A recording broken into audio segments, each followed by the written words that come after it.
repeatedly tried to go for. So that's a tricky part about this position for Jose, because Morales does have some skill on the ground. However, and we see beautiful elbows from the bottom. You know, it's not impossible for the person on bottom to win the fight from, you know, inflicting more damage just with those upward elbows, especially if the fighter on top is not really doing anything, isn't being active. So I think if Jose is going to take this round, he's going to have to posture up and really start raining down some punches, because it is possible that the judges view Morales as doing more damage from the bottom. Alrighty, so last 15 seconds of the bout here in the lightweight division.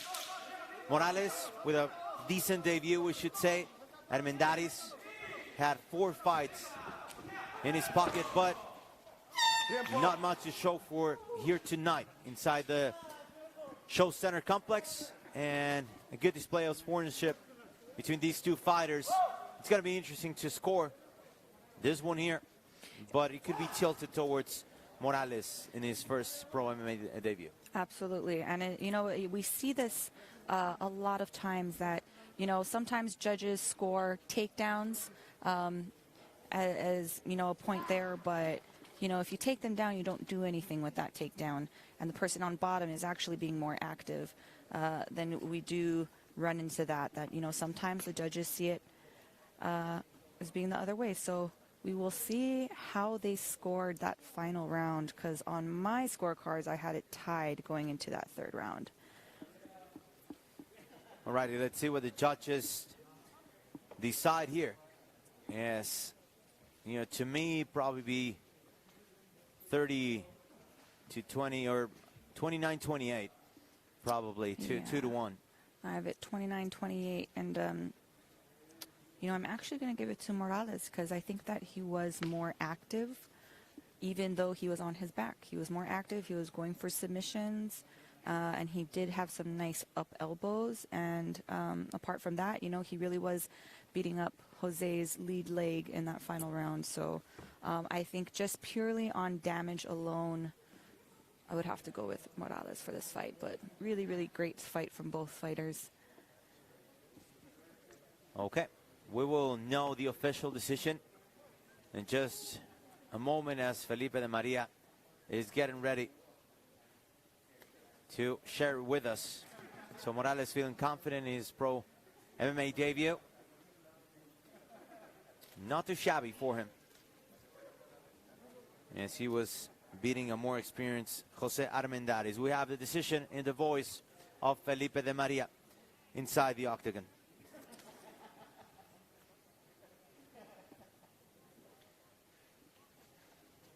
Señores y señores, después de 3 asaltos nos vamos a las tarjetas de los jueces. After 2 rounds, we go to the judges' score for a decision. The judges scored the fight 28-29, 28-29, 27-30 to declare the winner by unanimous decision to Kevin Morales. Just like you called it, Ilima. A victory for Kevin Morales. You obviously won your pro MMA debut. How does he feel? Oh, I mean, it's cloud 9, you know. There was so much pressure that I was putting on myself. Again, fighting under the bright lights for the first time, fighting in front of family. So, I mean, he didn't get the audience tonight, which is kind of a bummer. You know, it's always very fulfilling fighting in front of your family and friends. But I don't think he is complaining about winning his debut. So congratulations to Kevin Morales. And here is the replay. This was in the first round. You know, we did see Jose take him down at one point. Oh, I'm sorry, this is the final round. But Morales was you know, tenacious with his leg lock attacks. He switched from the knee bar to the heel hook, just wasn't able to get the right leverage on such a longer opponent. And then Jose was able to reverse that position, land some ground and pound of his own before being hip tossed to the ground. And then in the second round, that was when Morales really started attacking that lead leg of Jose. Had some really nice slips and duck unders, returned with some overhand rights. But the story of that second round was the low calf kicks. It really limited Jose's mobility. And in the final round, we saw Jose actually take Morales down, but he didn't do anything with that position, and it was Morales who was actually delivering the strikes from bottom, which, again, you know, the new scoring system, they are looking for damage, not necessarily takedown control. So congratulations again to Morales on a successful professional debut with Lux Promotions. Cloud 9. I like that. I like how you describe it, and obviously it's what you guys and Gals have been waiting for, what you have been literally fighting for and training for, and well deserved. Good job there for Kevin Morales. We're going to have an interview, and we're going to hear from Kevin Morales. We'll be translating his thoughts for you here.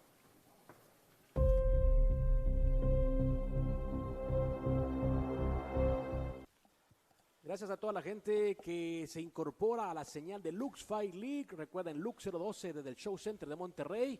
Tengo a mi derecha a Kevin Morales, primer ganador de LUX012. Kevin Morales gets the victory la verdad, la que tuviste en el in our opener this evening. Congratulations. Muchas gracias por la invitación a Lux, al presidente. I want to thank everyone for inviting me, our matchmaker, our president. I'm glad to make my debut. I waited 2 years with Kevin, a lot of work. Obviamente fue un rival muy digno, muy fuerte. ¿En qué momento sentiste que ya la victoria era tuya? When do you feel that victory was yours? Seguro nunca. Es MMA, todo puede pasar. En los últimos 3 segundos se puede acabar la pelea. Fue una pelea muy dura. Somos de Chihuahua, ¿qué podemos esperar? Well, I am from the state of Chihuahua. Kevin, cuéntame un poquito Hot tus planes blood para there, este 2021. so we were ready. Todas las peleas que se puedan, hay que aprovechar el año. We want to get as many fights under our belt as possible, Kevin, and we're ready for what's coming. Un saludo, ¿a quién va a dedicar esta victoria? A toda mi familia, a mi Who do you familia, dedicate this victory to? My family, my teammates, my colleagues. Thank you very much. My sponsors. Pudiéramos sacar adelante el campamento. Fue un campamento duro, pero gracias a Dios salió el resultado. Gracias a Kevin Morales, primer ganador de este LUX012. Estamos en el Show Center de Monterrey. Vuelvo con el dandy del octágono, Felipe de María. LUX012 fight card.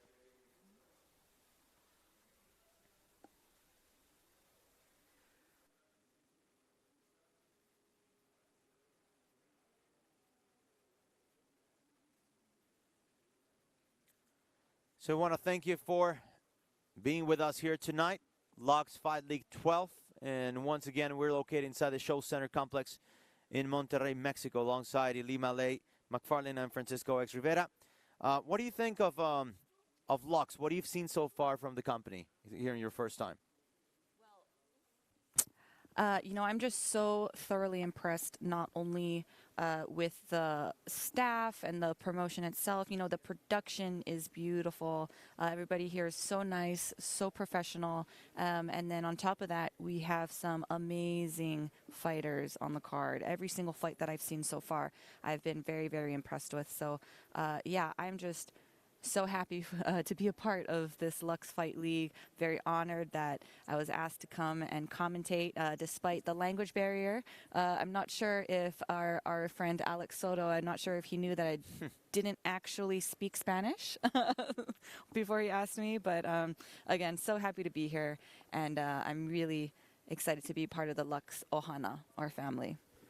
We're glad we can have you here on Lux Fight League on UFC Fight Pass. And once again, let's review some of the best moments here between Morales and Armendariz, when it seemed like Zurdo Armendariz was putting his opponent in trouble, but then this could have been the moment that turned the fight around.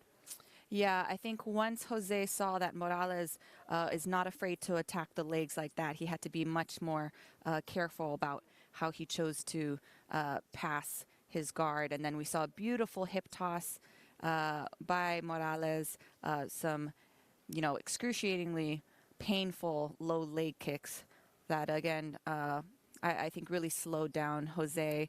Had some really nice overhands from slips. Again, still beating up that lead leg, and some, again, more overhand rights. I mean, Morales really just did the same thing he did throughout the fight, and it ended up being successful.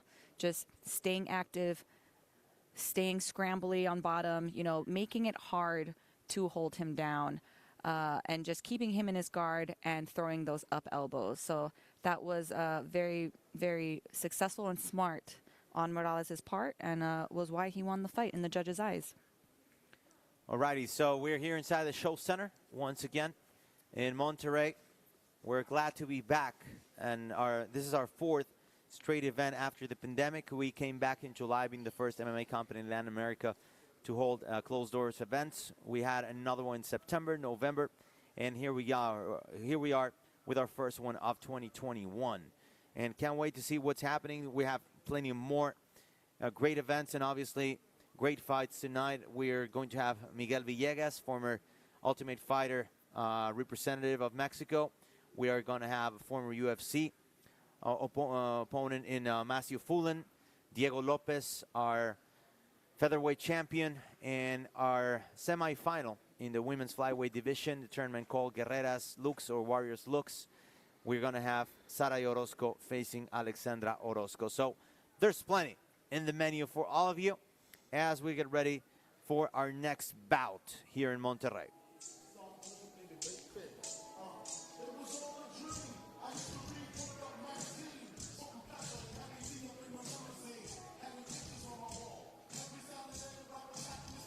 We want to welcome into the Lux Fight League cage, Irvin Amaya. I feel very sympathetic to Irvin because he actually fought with us on February 2018, only our second event. And he threw a kick in a fight against Eric Silva and suffered a leg injury, which is one of those freak injuries that you might have seen with Anderson Silva when he fought Chris Weidman. And it's one of the things that sort of marked Irvin's career. I am happy to see him back. He was supposed to have a fight recently, which got canceled. But I'm glad to see him back. And it's going to be a traumatic experience of sorts. And it's going to, you have to carry that with you. So what do you think we'll see from Irvin tonight? Well, the injury that he sustained was so horrific. Like you said, it had to have been very traumatic for him. And a lot of times coming back from an injury like that, it's very mentally taxing. However, with that said, when it happened, he did not even flinch. He did not wince out of pain. He did not cry out of pain. And that just shows you how tough and strong this kid is. So I do not think that he is going to be mentally challenged at all. And I think he's just excited to get back in there. It's been almost 3 years since that injury and since he's last fought. Anybody that comes out to Juicy by Notorious B.I.G., I think has a lot of street cred. So I'm really excited to see what he does. And this is his comeback, for such a young fighter. And again, someone who suffered such a horrific injury that typically is a career-ending injury, but he's back and he's ready to go. And just so we can put it in perspective, Irvin Amaya, 25 years old, started his career back in 2015, had 2 fights in that year, came back in 2017, and then February 2018 during Lux Fight League 2. That's when he suffered the loss because of a leg injury. And then he had a fight scheduled for November against Luis Guerrero, which got canceled, and we're glad to see him back 3 years later from that freak injury. Welcome back. Bienvenido, mi amigo.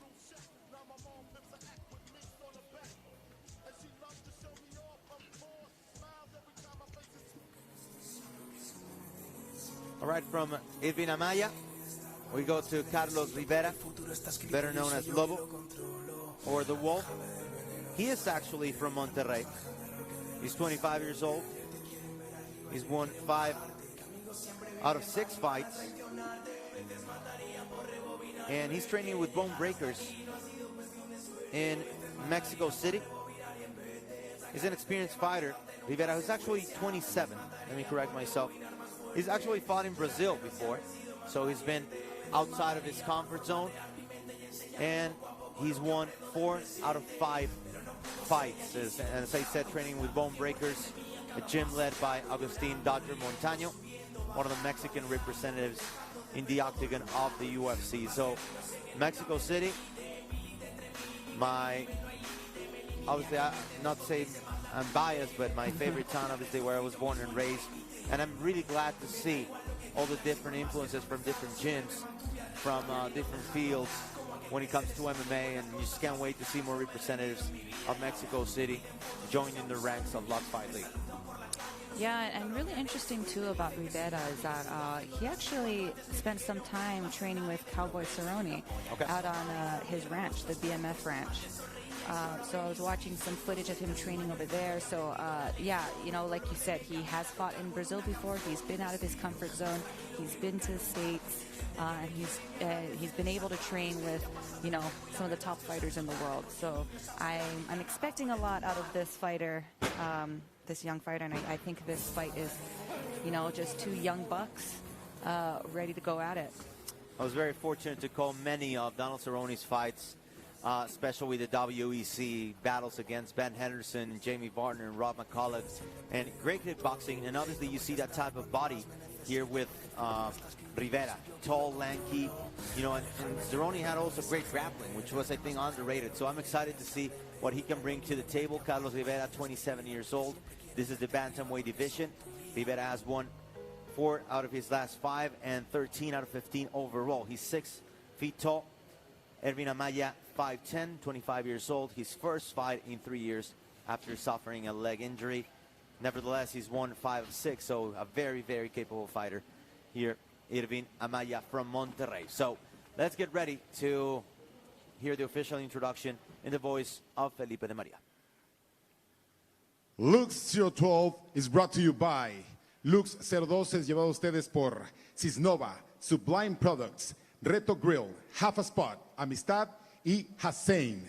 The next fight is 3 rounds in the bantamweight division. Nuestro siguiente combate es a 3 asaltos de 5 minutos en la categoría de peso gallo de Lux Fight League. Presentando primero en la esquina blanca, un especialista en artes marciales mixtas. Récord profesional de 5 ganadas, 1 perdida. Una altura de 1,78 metros y un peso oficial de 135.9 libras. Presenting now on the white corner, he's an MMA fighter. Professional record of 5 wins, 1 loss. Standing 5 feet 10 inches tall, an official weight of 135.9 pounds.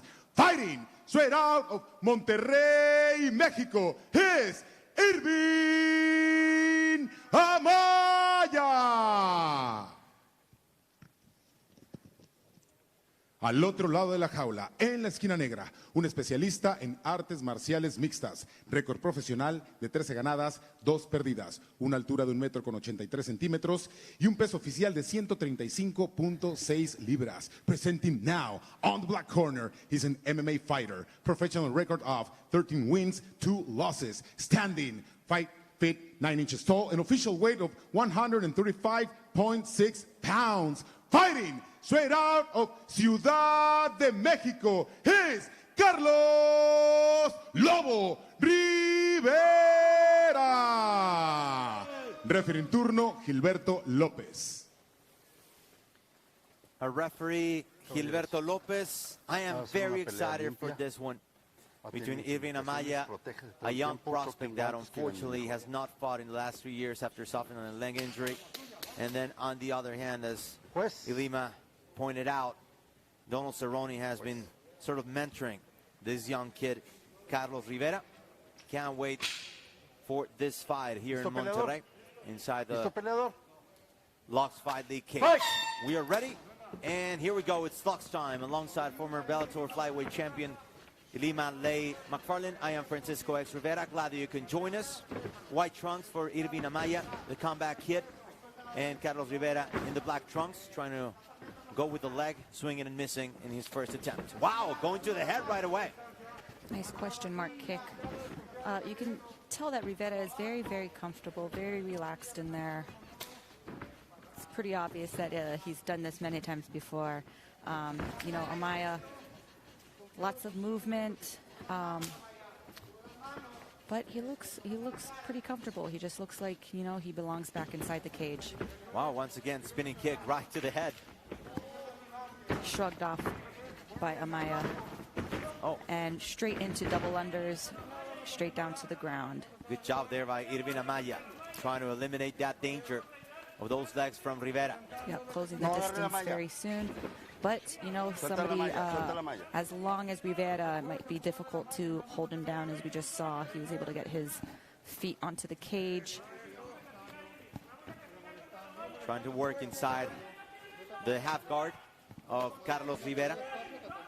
And now let's see what Rivera, with his tall, lanky legs, have to offer. As you mentioned, Donald Cerrone working as his mentor, a guy that could work so well off his back and, you know, throw submissions at you or come up with elbows up and do so many things to hurt you. So let's see what Rivera was able to learn from Cowboy.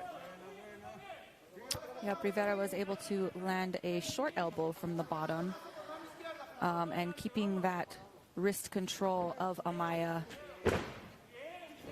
There you go. There's that short elbow. He does 2-on-1s on his wrist and just comes over over the top, even though he's on his back.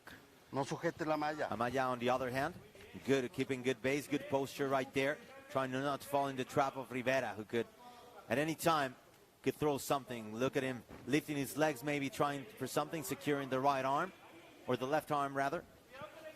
Yeah, you know, and Amaya is having a hard time getting out of that wrist control. As you can see, I would like to see him throw an elbow over the top. Typically, I do that when somebody on the bottom has control of my wrist.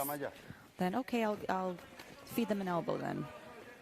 So we saw a little bit of an exchange right there. But again, Amaya has to be careful of those long legs that are climbing up into high guard. Yep. He's doing a good job of not letting Rivera control his posture. He opens up a bit, and he might try to sweep here. Rivera is trying to move to his left, maybe hip out and get out of this position where Amaya has not been able to do anything. Right now, Amaya has a tight waist, which I don't really like in that position. You know, we never want to have our hands on the mat like that when we are in top position. But good job of redirecting him back to the cage. You know, you can, being on top, you can always use the cage to your advantage. Almost like a doorstop, you know, you just keep your opponent stuck to the cage. And it can be very uncomfortable. You see Rivera's head is right up against the cage in some positions, and so it can be very, very uncomfortable and forces you to move, which might open up for you to be able to pass their guard. Okay, and here's Rivera once again trying to pass, but unfortunately, or switch position, Amaya came down strong with some punishment, and Rivera unable to move. It's true that Amaya has not been able to do much in terms of damage, but at the same time, he's at least been able to secure position here. The referee might have to stop this one and bring him back up. Yeah, I mean, even though Amaya is not super active on top, he is picking his shots, and he has been able to land 1 or 2 heavy blows. So, you know, I think that Amaya is actually playing a very smart game right now. He's kind of just nullifying any type of attack from Rivera and just picking his shots, which is really smart right now, especially, again, with Rivera's long legs. You know, he's just wearing him out right now. Yeah. Just really grinding him down. And, you know, those slaps from the bottom, you know, they really aren't going to do much besides annoy you. But those punches from the top that Amaya is able to get, and finally is able to pass the guard. He gives it back, and a good chance right here. Into full mount. He might not have enough time left as he's trying to gain control, but at least in the eyes of the judges, Irvin Amaya should be able to get something going as he punishes his opponent a little bit from the mount. But a pretty good first round from Irvin Amaya against Carlos Rivera. Yes, very good first round for him. You know, he recognized that Rivera, you know, likes to keep him on the end of his punches and his kicks, and so he closed the distance real quickly, got those double unders instantly into a takedown, and he was just patient and wore him out. Here we see a nice, some nice ground and pound, just again picking his shots, and just again wearing out his opponent. It is very frustrating until the opponent gave up side control and then was able to take his back. So again, really smart, patient round by Amaya. I'm going to have to give that one to him. Alrighty, so Irvin Amaya trying to play the role of comeback kid after suffering a freak injury, a leg injury very similar to what happened to Anderson Silva a few years back against Chris Weidman. First fight in over 3 years facing Carlos Rivera. With some experience here, he's 13-2, coming out of Mexico City. Feigns with the right and goes to the left. Lima Lay McFarlane and yours truly, Francisco X Rivera. Glad that you can join us, as it seems that Rivera is a little out of place. He's sort of looking for that shot, for that space, that opportunity, but has not been able to do much on the stand-up game. Yeah, beautiful takedown by Amaya, which was almost reversed by Rivera, again being able to establish a butterfly hook with those legs of his. But Amaya is able to control that top position. He has that far side underhook, which will make it easier to pass into side control if he chooses to do so. I would like to, we call it the no hands pass, where he will staple, use his left leg, the free leg, to staple down Rivera's leg that's trapping his right leg right now. But if he keeps that far side underhook, he's in really good position. But Rivera is doing a good job of getting frames in and not getting him that underhook. Yeah, slowly but surely, but Amaya working his way into a victory here, as we have just over a minute passed in the first round. We're looking for the mount, and then Amaya might have plenty of options here, as you see the long lefts of Rivera trying to go high as he gives up the back, and a good chance here maybe for a rear naked choke or to gain mount once again, as you saw the referee trying to intervene as one of the fighters was trying to hold the cage once again. Yeah, Rivera was going for a Hail Mary escape, and he's able to sweep into top control. So, yeah, somebody with long limbs like that, the Hail Mary escape is very effective. But Amaya was able to nullify that, but as a result, was swept. So we will see now what Rivera can do from the top. Yeah, beautiful transition there for Carlos Rivera, who's been working with the Bone Breakers gym in Mexico City. Some good grapplers there as well. 135 pounds, 135 pounds in the bantamweight division. He's so tall and lanky, but seems that he could work his magic here as he gets into top position, still stuck inside the guard of Amaya, keeping it very compact there. And probably Amaya might not be as comfortable here off his back and might just try to make the referee stop this and bring him up again. Yeah, he's doing a really good job of controlling Rivera's posture. You know, I think he knows that Rivera is going to look for those elbows, those slicing downward elbows, and any type of big hits he can get. So Amaya is doing a good job of controlling his posture and not letting him wind up for those. But right now, Rivera is doing some shoulder checks. Wonder if he learned that from Cowboy. Yep. But he's doing some shoulder checks from up top. Wow, he just reminded me that Conor McGregor actually beat Donald Cerrone with his own medicine. Yes, yes. Shoulder check right there, or a hit, whatever you want to call it. Mm-hmm. And, you know, I would always say, well, shoulder checks aren't going to do it. It's just annoying. And then you see that fight happen. Mm-hmm. You're like, oh, it actually can break your nose. Exactly. The mental games and the dirty boxing of Conor McGregor. 1:30 to go here in the second round inside the Lux Fight League cage here in Monterrey. Carlos Rivera on top position. Irvin Amaya coming back after 3 years of an absence from MMA. Rivera trying to bring down some punches, and it seems like, yeah, this is it. Amaya, I think, did way more damage than Rivera did when he was in that position. And as we get back up, both fighters try to stay active. Rivera hands down and almost pays for it as Amaya went hard on him with the 1-2. We have a minute left in this second round. And right now, you know, I have it even. Not quite sure how the judges will score this round, especially, you know, there wasn't really too much damage inflicted from either one of them when either one was on top. Well, I would love to talk to a judge and ask him. Obviously, that's at their discretion.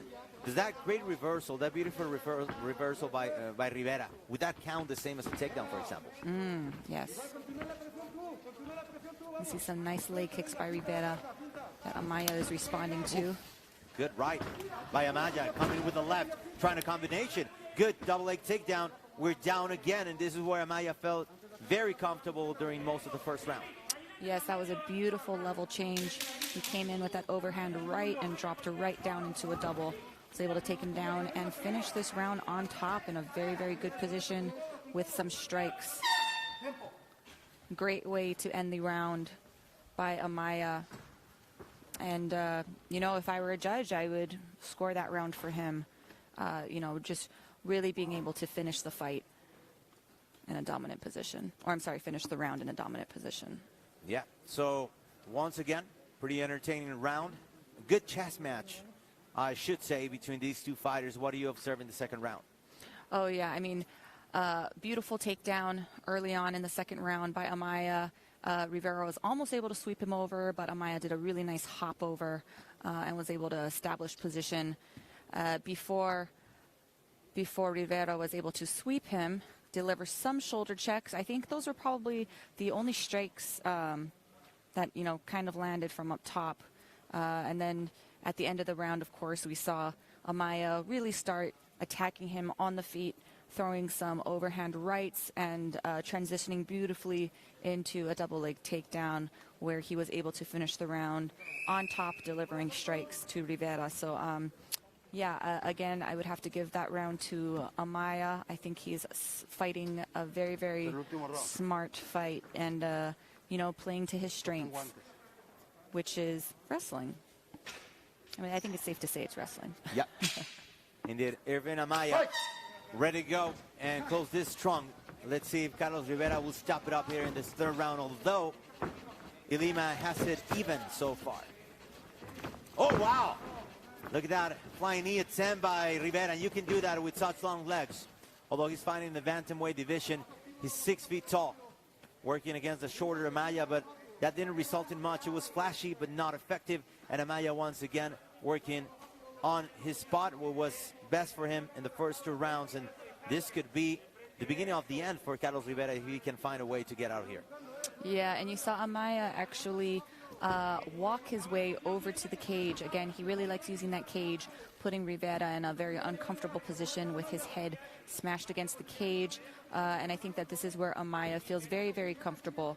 Again, you know, delivering strikes while using the cage to his advantage.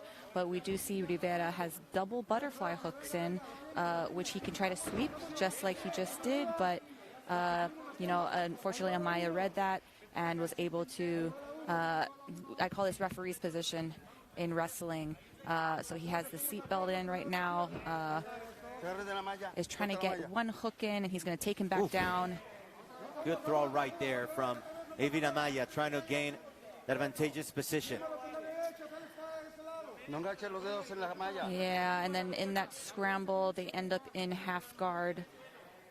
Amaya doing a really good job at recognizing, you know, when Rivera is trying to sweep him and being able to just stuff it. So, again, Amaya working his wrestling game and using the cage to help him. Rivera is slapping or open palm strikes, you know, but again, it's not really doing much damage. And I think Amaya is, you know, even though he's just holding him, he's kind of waiting for his shot, and he's grinding Rivera down. Just under 3 minutes left here in the third and final round between Carlos Rivera and Irvin Amaya in the bantamweight division.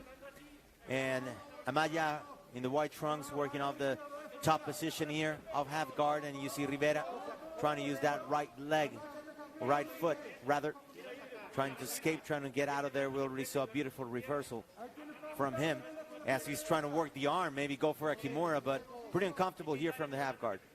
Yeah, and again, especially with your head trapped basically against the cage, there's really not much he can do from here. Nowhere he can go except into the cage. So yes, I love using the cage to my advantage, just like how Amaya is.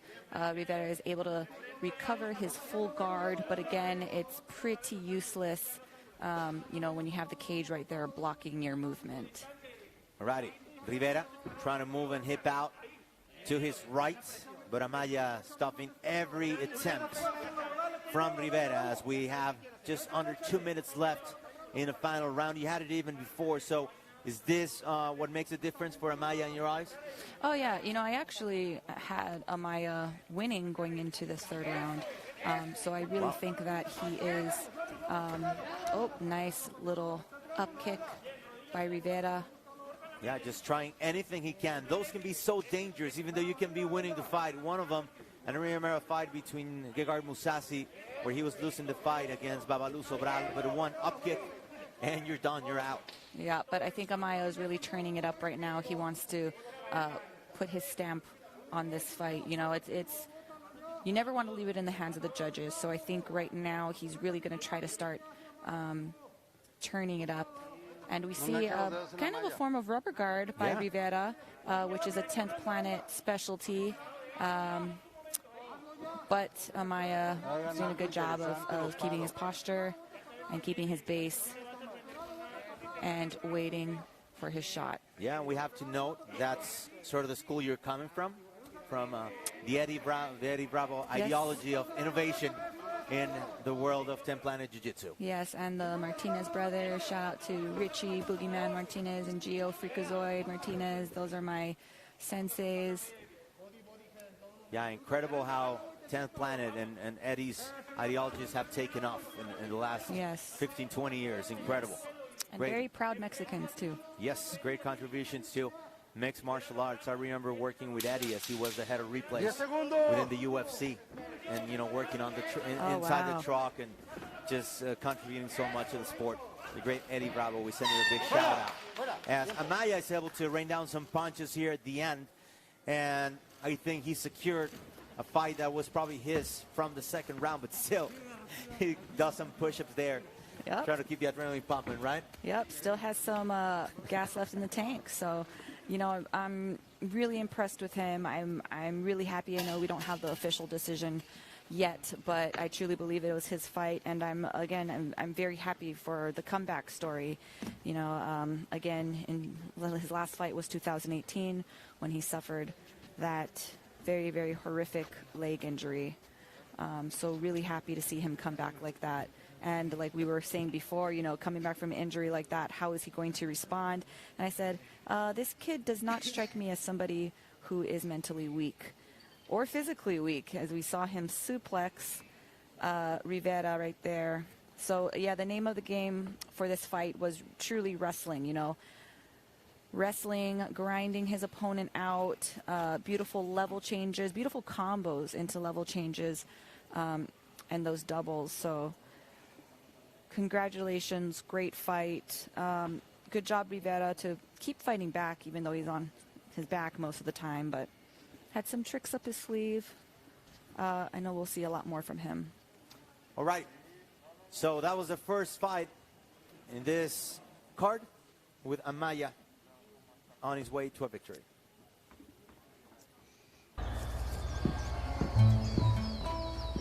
I'm gonna beat you again. You know I'm the best. Ready for another win, champ? Guys, I gotta go. I'm gonna half a spot.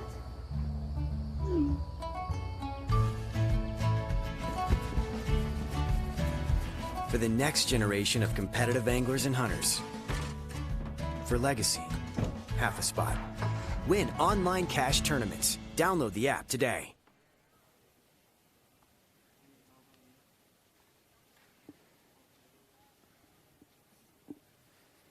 Alrighty, so a pretty entertaining match between Irvin Amaya and Carlos Lobo Rivera.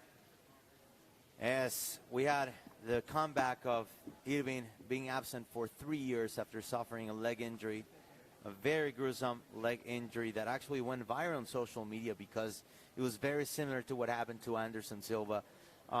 It's great to have him back. I don't know if you worked with anybody from your team that has suffered an injury like that, where it's, it just costs you so much to be back into activity. Yeah, and I actually suffered a knee injury in high school. I tore my ACL, meniscus, everything as a freshman playing basketball. And so, actually I was wrestling, and then I retore it again playing basketball, and then I retore it again slipping in a puddle of water. And, I actually stopped playing sports after that. Wow. Yeah, and didn't start training or doing anything until I decided one day 4 years later to get into MMA. Okay. So, yeah, those depends how you react to those, Sure. It's that mental game. Yes. We're going to go up inside the cage with Felipe de Maria, our announcer. Señores y señores, después de 3 asaltos nos vamos a las tarjetas de los jueces. After 2 rounds, we go to the scorecards for a decision. The judges scored the fight 28, 29, 27, 30, 28, 29 to declare the winner by unanimous decision to Irvin Amaya. It was close, but Irvin Amaya gets a victory. Familia, amigos, los amo. Just as we RT, thought mi equipo, Scorpion. he would have. Los amo. And then again, the comeback kid. We can now call him officially the comeback kid.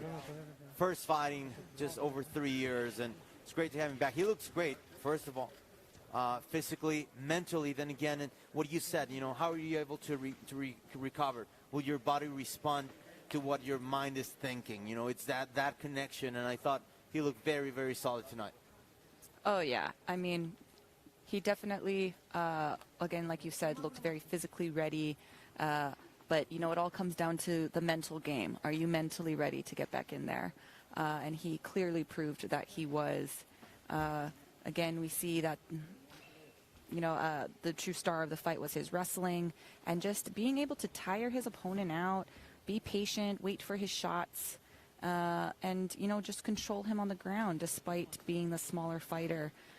Again, those level changes were beautiful and seamless. And, he really didn't have to fight very hard for any of the takedowns. He was able to turn the corner and kind of take him down at will. So that is also, Rivera had to keep that in mind, that he couldn't really open up too much with his striking because that would open him up to being taken down. He did have a nice sweep in the second round, but unfortunately was not able to do anything with that. Tried to get flashy with some of his strikes, and as a result, gave up the takedown. Was almost out of a few of them, but Amaya just threw him back down to the ground. Had a nice up kick at one point, but it was just a little bit too late, too little too late. And Amaya walked away with his hand raised. Yeah, pretty solid performance once again from Irvin Amaya. We're happy to see him back. And then again, for his opponent tonight, as you mentioned, he was working with Donald Cerrone, and we saw some flashes of brilliance from his opponent tonight, Carlos Rivera. Unfortunately, they were not enough. I think even though he had much more experience when it comes to fights, 15-6, I think Amaya was more of a gamer, if you will, showed more flavor in his moves and look, for whatever reason, more seasoned. I don't know why, because he has less fights, but it is what it is. So once again, Irvin Amaya, welcome back. Bienvenido, hermano. Bienvenido a la familia. And we are ready to see him sometime again soon.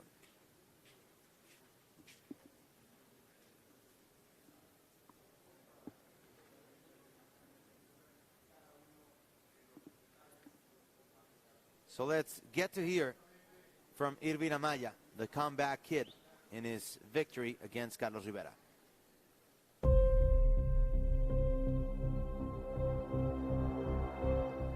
Seguimos en la zona mixta de Lux Fight League y ahora tengo conmigo a un ejemplo de perseverancia. Si a usted le gustan las historias de superación personal, tenemos a Irvin Amaya, que superó una grave lesión de tibia y peroné hace 3 años. Hoy no solo regresa al deporte, lo hace con una victoria. Doblemente feliz, Irvin. Sí, claro. Well, you were able to overcome por la victoria. a big injury. Fue un How honor do you compartir feel? el octágono con mi Well, oponente. it's incredible. It was an honor Y la to verdad share se the siente octagon bien with my teammate. estar de regreso después Feels de 3 good to be años back de after no 3 pelear, years de of estar being inactivo. absent, inactive. Fue difícil regresar a It lo was que tough. es lo que amo, mi Just pasión, coming el back to deporte what I de love, las my artes marciales. passion, Fue difícil which is retomar de MMA. nuevo el ritmo para volver a It was inclusive hard entrenar, to para poder caminar get used to the principalmente, rhythm. ¿no? But before fighting, El just to walk 2018 again. tu lesión fue la imagen más dantesca del deporte. La verdad, Well, back in cuéntame un poquito de esa 2018, recuperación no solo física, sino mental That para image regresar al octágono. and video of your injury went viral. Tell Fue us muy about duro, your te voy recovery. a ser honesto. Well, fue it muy was duro. really tough. La situación porque estaba pasando por un buen momento dentro del deporte, estaba muy I was activo, going through a good estaba streak. invicto. I was y- undefeated at the y, time. pues fue un accidente pues en la pelea, And fue it en was medio a del freak calor, injury. es algo que puede pasar, como te pueden noquear, Something that could puedes happen just the fracturar, same puede way. pasar lo que sea ahí You can arriba. get a broken leg or someone a mí can me knock you tocó out. lesionarme mi pierna, Well, in no my pensé case, it claramente was en lo que my estaba leg. haciendo, me ganó la euforia I y didn't cometí really una think mala- about what I was una doing. mala decisión. I Y think a partir momentum de sort ahí, of carried me, but pues, it was haz de a bad cuenta que- decision for me. que me fui hasta el suelo, ¿no? And Me from fui hasta el there, I suelo went all the way to the y bottom. retomar ese camino fue muy difícil, pero And complicado, taking pero aquí that estamos road de nuevo. again was very Irving, ya complicated, para but here we are. despedirte y brevemente, plan para 2021. Seguir peleando, seguir What are your activo. plans for 2021? Esta pelea me I ayudó wanna stay mucho active. para sentir I want to en la keep on jaula, going, sentir en el fighting. entorno, sentir de This nuevo fight was el rush de very, adrenalina very de lo que es positive for pelear, me de lo to que es keep on prepararte, de lo feeling que es estar about en los camerinos, adrenaline, de being el inside the esfuerzo locker día a room, día para the effort hacer lo que that I amas. give day La to verdad day. es que entreno todos los días, me despierto I todos los train días every day. para I estos wake up momentos, every estos day momentos for moments like de these. volverme a subir a un octágono a hacer lo que amo. La Trying verdad, no to estaba go nada up nervioso, inside the ni octagon, do nada what I like temeroso to por do. lo de I mi wasn't pierna, really estaba nervous feliz, estaba disfrutando el or momento. scared about what happened with my leg. I Y wanted to estoy feel muy the moment. orgulloso de mí, de lo que he I am logrado. really proud of Y- myself, y lo of único what que I've puedo decir es accomplished, and the gracias only a todas thing las I could personas say que is me han apoyado y me han thank you ayudado. so much to everyone that helped me. Gracias, Irving. Gracias, Irving. Fue Irving Amaya, Alrighty, otro Irving Amaya, the ganador comeback de Lux kid. 012. Regreso con la mesa de transmisión In de la his liga first más fight emotiva en la in historia del MMA 3 years. latinoamericano.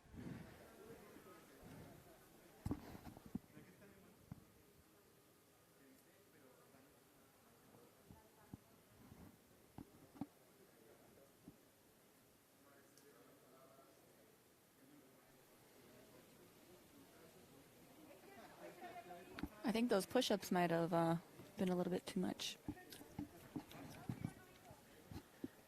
Yeah, I think it's the rush. You tell me. It's adrenaline, it's excitement. I mean, I like his composure, and I thought for a moment he was going to cry at the end. Yeah, I mean, it's definitely emotional, so I think that heavy breathing was also due to emotions. Again, coming back from something like that, being able to fulfill your dreams and continue to fight another day, extremely emotional. Alrighty, so we want to bring you once again into our cage-side position alongside the former Bellator flyweight champion Ilima Lay McFarlane. I am Francisco X Rivera. Glad you can join us. Glad you can be here with us once again. We can be your eyes, your voice, as you can, unfortunately, you can't attend these events yet here, closed doors in Monterrey, but at the same time, we're happy that we can be that vehicle for you guys, and having this lady working with me, it's been great so far. Yeah, you know, I've not only cornered at fights during the pandemic. You know, I cornered my teammate Ashley Cummins at Invicta.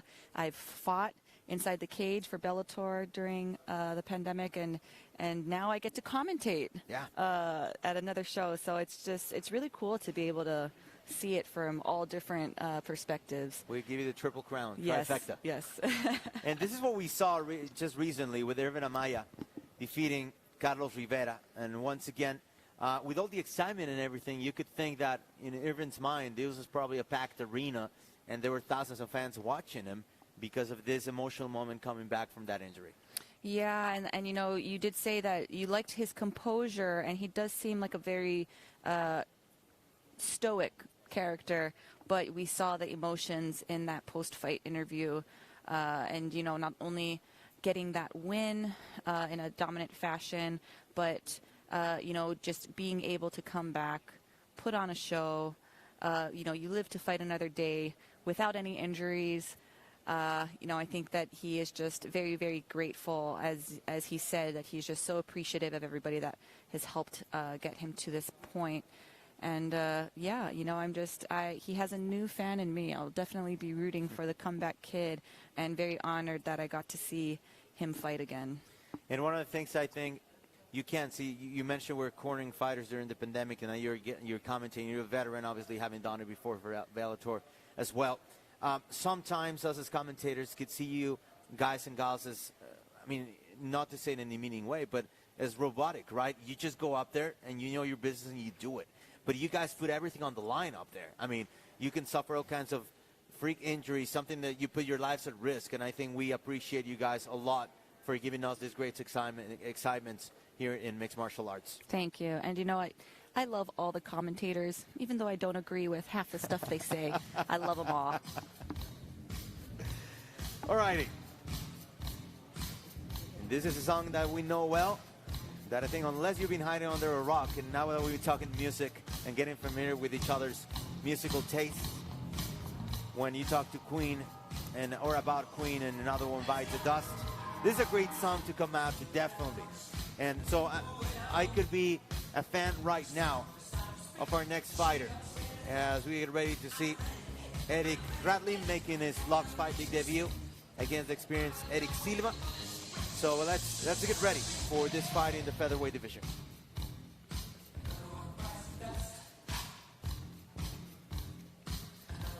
I sort of don't want to talk, so I enjoy music, and I think you're feeling the groove too, right? I am. I was just about to say that, you know, I've been dancing to all of this walkout music. And again, even though they don't have an actual audience, the electricity is still very high in this arena, despite, you know, just having the staff here. You know, I see heads nodding.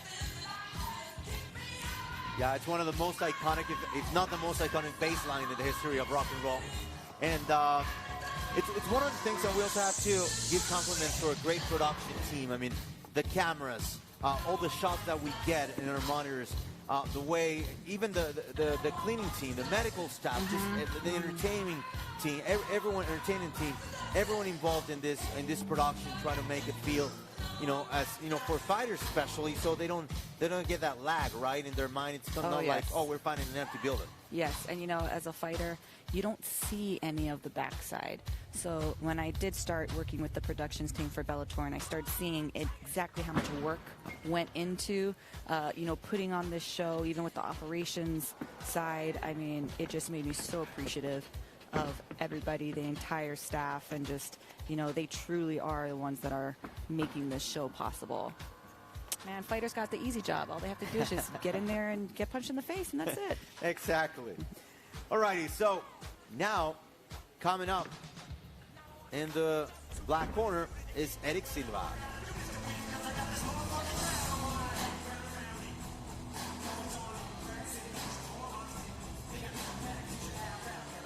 Eric Silva, born in Venezuela, has been training in Costa Rica.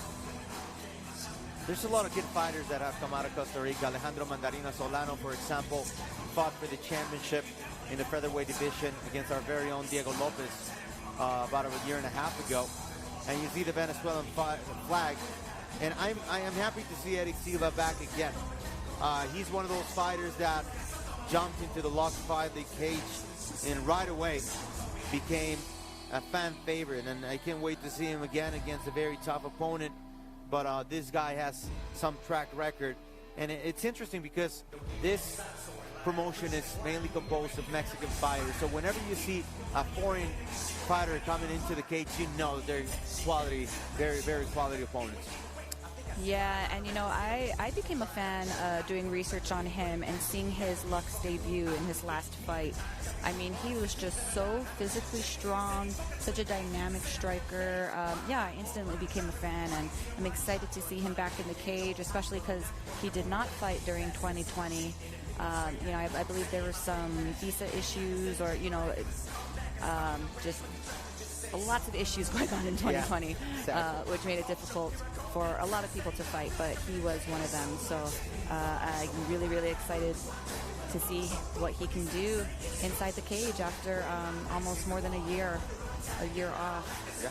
November 29th, his last fight in Lux Fight League 7, beating Ruben Lozano, will also be part of our fight card tonight in our next bout. 305. That's what it took him to get the victory. And a beautiful poster right in front of us is corner holding a Venezuela, half Costa Rica flag. That's right in front of us, and you can see displayed inside the octagon with that beautiful shot from our production team. So it's all about unity, brotherhood, and seeing great fights here inside the Lux Fight League. Tail of the tape here. This matchup between Eric Silva from Venezuela facing Eric Radley from Mexico. 3 years older, Eric Silva, pretty even on the height. This is a featherweight division, 145 pounds. Silva has won 5 out of 6. Radley is even at 6-6. So that's the record of both fighters. We're gonna go up inside the cage with the voice of the octagon, Felipe de Maria.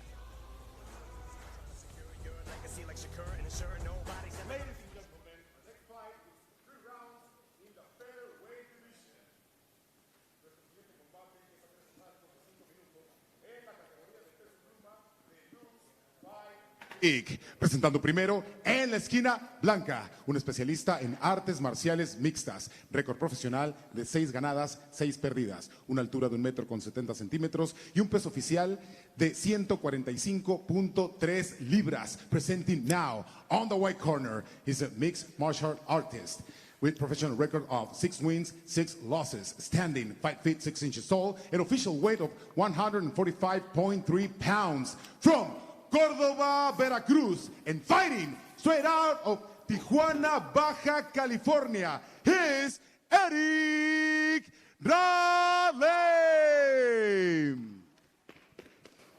Al otro lado de la jaula, en la esquina negra, un especialista en artes marciales mixtas, récord profesional de 5 ganadas, 1 perdida, una altura de 1,74 m y un peso oficial de 145.9 libras. Presenting now on the black corner is a mixed martial artist with professional record of 5 wins, 1 loss, standing 5 feet 8 inches tall, an official weight of 145.9 pounds from Venezuela, and fighting straight out of Costa Rica is Eric the King Silva. Referee en turno, Miguel Jiménez. Okay. Miguel Jiménez will be a referee. Listo. For this bout in the featherweight division. Listo. Between Eric Silva Listo. and Eric Radley. Tonight, Puerta. the featherweight belt is in play between Diego Lopez Esquina. and Esquina, Macio Fullen, pegado. former UFC Listo. fighter, but I think Listo. that if Listo. Silva A wins pelear. clearly tonight, he's got a shot. Alrighty, it's Lux time. Alongside Lima Le McFarlane, I am Francisco X Rivera. Glad that you can join us. Lima, what kind of fight can we expect from these two guys? Well, you know, right off the back, we see a high kick by Silva. He's a very, very dynamic striker. You know, obviously isn't afraid to take one to give one. But, you know, Radley, he actually loves to stay in the pocket and loves to throw down. Wow. But, again, as we see, Silva is a little bit more dynamic of a striker and likes to switch it up on you. Alrighty. Even a flying knee attempt from Eric Silva from Venezuela, now fighting out of Costa Rica. Costa Rica contributing a lot to the Lux Fight League roster in the last couple of years as we see Silva going for the leg kick. Yeah, and everything that Silva throws has a lot of power on it. You saw that low leg kick almost swept Radley off of his feet. Oh, spinning kick right there to the midsection by Silva. Radley answering strong there with a kick also to the midsection. And now with the leg kick coming inside, Eric Radley from Veracruz, but has moved to the border town of Tijuana, where there's a lot of great gyms like Entram and a lot of great fighters in the last few years coming out of there. Yeah, and a lot of times too, you see anyone who is training in Tijuana will sometimes come across the border. You know, there's a lot of great places to train in Southern California. I like to think that San Diego is kind of the mecca of jiu-jitsu and MMA, so you know, they also have that available to them. Yep. Right across the border. Indeed. Just over 3 minutes left in this first round. It's been entertaining so far. Look at Silva. Sort of a Superman punch attempt right there. And then it comes with that side kick. Going to the midsection and going for the head once again. And Silva not afraid of being aggressive and showing his cards right away. Yeah, and with Silva, he likes to kind of just throw, you know, one tricky thing.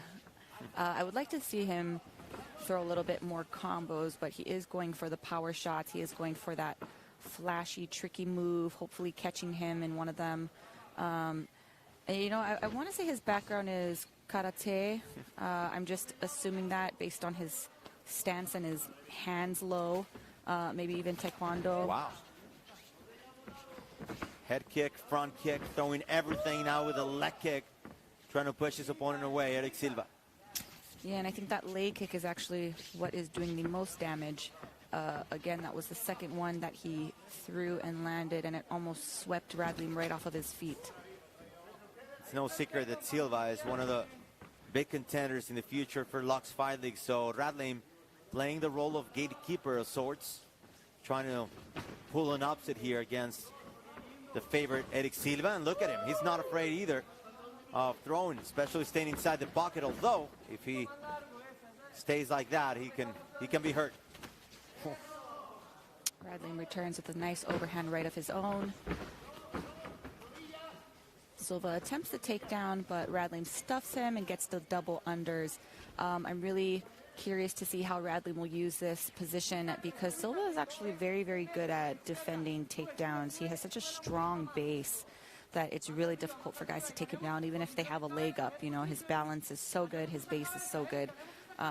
So I won't be surprised if Radley is not able to take him down with this over-under position, but very smart on his part. You know, just beating up the legs, scoring some points. A little bit of dirty style right there, using in Greco. Eric Radley and throwing some knees. Yeah, and you know, this is Radley's style. He's a dirty boxer. He likes to go on the inside a lot in the pocket, and again, be very smart right here with kind of just picking his shots, peppering away at the legs. What's probably, if you're Silva, what's probably the most annoying part of being clinched like that? Oh man, just being trapped against the cage. It's the most annoying part. I mean, honestly, you know, foot stomps are super annoying. Oh, very nice. Very, very, very nice. And right into Step half back. guard. So 20 seconds left here. And a good move right there, a turn of events here in the first round. And it seemed like Silva was dominating. And then all of a sudden, Radley coming back, trying to secure the head as we have 10 seconds left. Look at Silva there with the reverse. A beautiful one, landing into half guard on his own. But that's not enough time there to do anything. A pretty good chess match here between Eric Silva from Venezuela against Eric Radley from Veracruz. Yeah, I think the difference with the success of that takedown was that he was using a high clinch, like Greco style, as opposed to going for the legs, and was able to successfully get Silva down. We see a couple of exchanges, some heavy exchanges, and just missed with that spinning back kick. But yeah, that was a pretty good round. You know, we saw a lot of dynamic striking attempts from Silva, and saw a really smart move by Radley, and just keeping him against the cage and picking his shots until it was time to get him to the ground. Unfortunately, the round ended before we really could see too much groundwork. But Radley is definitely game. I agree with that. So 6-6, the record of Eric Radley. Eric Silva 5-1, but we're pretty even here as we're approaching the second round inside the Show Center complex in Monterrey, Mexico. Alongside former Bellator champion Lima Ley McFarlane and I am Francisco X Rivera. We're underway. Let's see how Silva approaches the beginning of the first round right off the bat. Pretty aggressive with that front kick, trying the combination, but Radley is able to get out of there. Yeah, that one landed on the chin, though, so you know that Radley can definitely take a hit.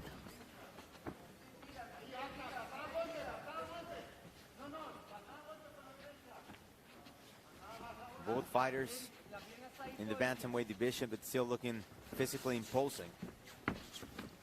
Yeah, I was actually really surprised when I found out that they were featherweights, 145ers, because again, Silva looks very big, and he is seemingly very physically strong. Sweeping the leg right there, he said Silva. Radlim could be in trouble, though. He tries to secure the leg right away. But look at Silva trying to stop the takedown attempt.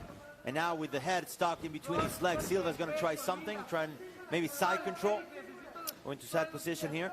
Yeah, I like how Silva is keeping control of that leg. He just lost it, but is able to secure double hooks and now has the back of Radlim. Let's see. Oh, he secures the figure four lock. Very, very uncomfortable position. What Radlim needs to do, besides protecting his neck against the rear naked, but he needs to go to the same side as the locked side, just like he was doing. He needs to go back to that side and start untangling his legs. He could be beautiful. Rear naked choke, or as we like to call it in Spanish, Mataleon. Eric Silva finishes his second Lux Fight League bout just the way he did in his first appearance within the cage. Rear naked choke. Here we go, ladies and gentlemen. We have a contender for the featherweight belt. That was a sneaky one. I didn't even see his arm underneath there. I was more focused on the figure four lock, you know, which is what Silva wants to do. You know, when somebody has a figure four lock on me, it's so uncomfortable around my midsection that I really am focusing on just trying to get out of that I leave my neck open, which is exactly what Radlim did. So very, very beautiful finish by Silva, and shows that he is not just a flashy, dynamic striker. He definitely has that ground game.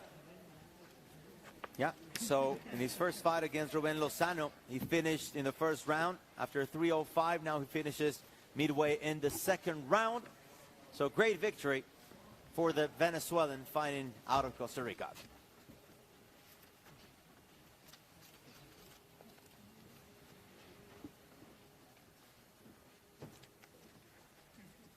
And something that I love again about Lux Fight League, and I mentioned it, that flag. Half Venezuela, half Costa Rica. Yeah, you were born in Venezuela, but your heart is now also occupied by Costa Rica, and it's something you have told me you've done too, in terms of, you know, being born and raised in Hawaii, going to San Diego, following your dreams. It's great. Yes, and so, you know, I truly consider San Diego my home away from home, you know, Sure. and the community has accepted me out there. You know, they call me one of their own, so I make sure to let Bellator know to announce me fighting out of Honolulu, Hawaii by way of San Diego. Interesting. That's Okay. how they introduce me. So Yeah. I can represent both. And you look at Eric Silva now fighting in Mexico, but fighting out of Costa Rica, being born in Venezuela.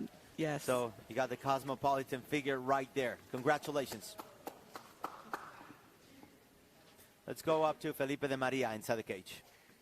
Señoras y señores, el referee Miguel Jiménez detuvo el combate al minuto con 33 segundos de el segundo asalto. Ladies and gentlemen, the referee stopped the fight at 1 minute 33 seconds of the second round to declare the winner by submission due to a rear naked choke to Eric the King Silva.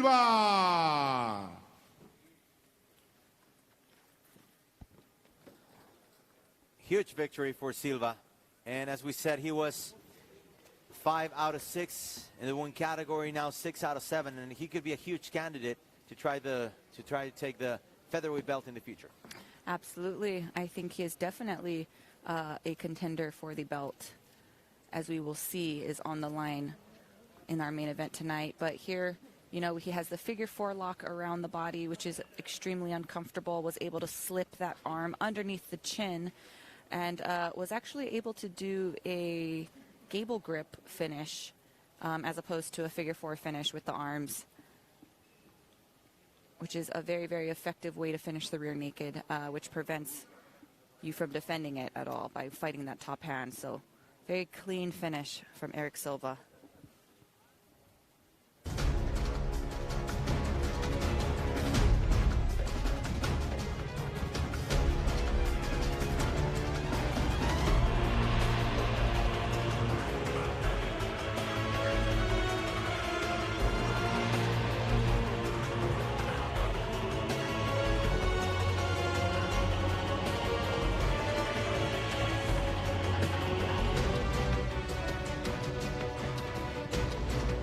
hoy es el día que tenemos que reconocerle que le dio escuela hasta Khabib Nurmagomedov le dio.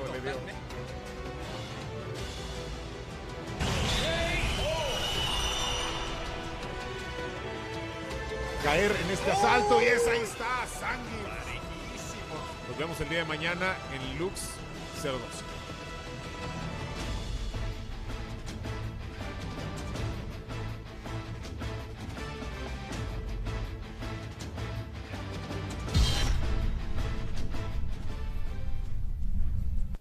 As someone who grew up with Street Fighter, I was just so jealous not being here yesterday and not being able to participate. But hopefully it'll be the next time for me to show my Aztec Warrior profile in Street Fighter. Yes, there was a guy from Mexico back in my day. T-Hawk was his name in Street Fighter. I was more of a Donkey Kong kind of girl. All right. I dig that.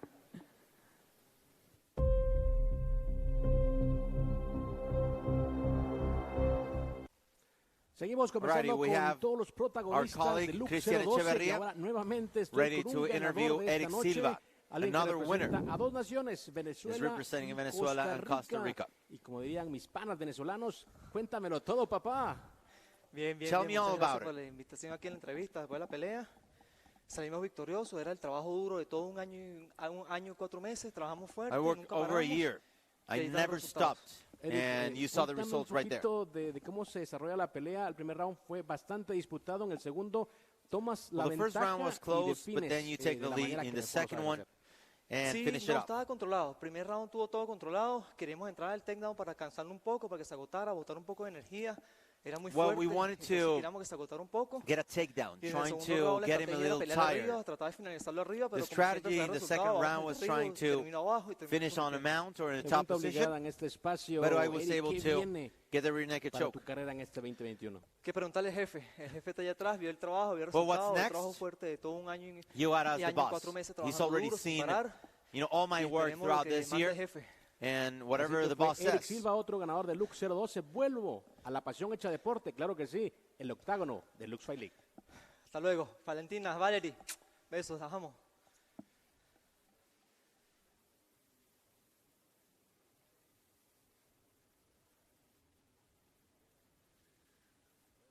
Alrighty, so that was Eric Silva, interviewed by our colleague Cristian Echeverria, as we get ready for more inside the Lux Fight League octagon. We have 4 fights left and can't wait to see Ruben Lozano, who actually lost to Eric Silva in the Venezuelan's debut inside the cage, facing Alejandro Sanchez, who is known as Hulk. So I can't wait to see his power and strength. We still have Miguel Mike Villegas, a former Ultimate Fighter contender. We have the Guerreras Lux tournament, the women's tournament between Saray Orozco and Alejandra Orozco. And our main event of the evening with Diego Flores and Macio Fullen.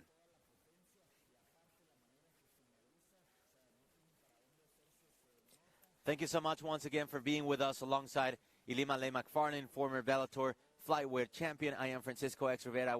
Glad that you can join us. And, I think I always wonder, is it going to get better? Am I going to see better fights, better results? And I think it just doesn't stop. Everyone has delivered so far tonight. Oh, yes, everyone has. And, just looking at my notes for these next couple of fights, I'm like, oh, my gosh, these are the fights that I've been looking forward to. And I feel like I said that about every single fight, but it really is true. Like you said, every single fight has delivered. And these next couple of fights coming up, my goodness, you're not going to want to miss it. So make sure you guys grab your cervezas, whatever you have with you right now, and settle down because, these next couple of fights, for sure, barn burners. For this audience that's joining us now on UFC Fight Pass, I know we've discussed it before, but I've gotten a lot of questions about your trademark, about your flower. Would you mind explaining it to the audience of UFC Fight Pass? Yes. So, I was telling Francisco earlier that, it's not necessarily just about fighting and your fighting skills. It's about marketing yourself, being able to have somebody recognize you. And one way you do that is by having a trademark. And my trademark is the flower. You will see the flower everywhere. And, it's also a representation of my Hawaiian culture, my Hawaiian blood, and my upbringing. So I proudly wear the flower wherever I am, and you might not even know my name, but you'll be like, oh, that's the Hawaiian girl that fights because of the flowers. So I a lot of these up and coming fighters, I think should really start thinking about that next step. Like, what can elevate their career as a fighter? And it will definitely be the marketing side of the business. It's your flower and my ex. That's basically my trademark right there. So okay. It's about understanding that side as well. And I think you got a great point, because when things started to get big for a lot of fighters who are, pretty humongous now in MMA, you're making a couple $1,000s, and all of a sudden you start understanding that side of the business for some people that open the doors for newer fighters, quote unquote, like yourself, or the newer generation. And I love that you guys are thinking about both sides of the spectrum now. Yes. So let's see if this next fighter has a trademark. I already love his music. Alrighty, Alejandro Sanchez, better known as Hulk. This is music we call corrido. So it's fast. It talks about usually like historical events. The corridos, they used it in the Mexican Revolution back in the 1910s. So yeah, it's fast. It's happy, but then again, it's got the historical context usually about what happens. Sort of like what happens with rap and the storytelling, if you will, for people watching us in the U.S. This guy is known as Hulk. So I can't wait to see what he brings to the table as we get into the 155-pound division. Alejandro Sanchez and Ruben Lozano. So Alejandro has been training in Tijuana at Entram with, Henry Briones, our very own matchmaker, former UFC fighter, has trained there. So many great talent there. He's 8-3. He's from San Luis Rio Colorado, Sonora, which is a very special town. Not a big town, but that's where Efrain Escudero is from. Efrain Escudero, for those of you who remember The Ultimate Fighter, he was the first Mexican fighter to win the competition, and he was the very first Mexican-born fighter in the UFC as well. So also from San Luis Rio Colorado, this Alejandro Sanchez is ready to show what he has on his own. And in case you are just joining us, not only are you being treated to these amazing fights, but you are also getting cultural and historical lessons about this great country. So mahalo, or gracias to Francisco for filling me in. I am learning so much tonight. We all learn together, I guess, and it puts more pressure on me to do my research to make sure our guest feels welcome here in Monterrey. Hopefully, you'll get to go to Mexico City with us at some point too. Oh, I'm to in. Enjoy it. I'm stealing your job, Alex. Alex Soto is watching us on UFC Fight Pass, the 5th Mexican fighter inside the UFC Octagon, former Bellator warrior as well. We send you a big shout out, Soto Extremo.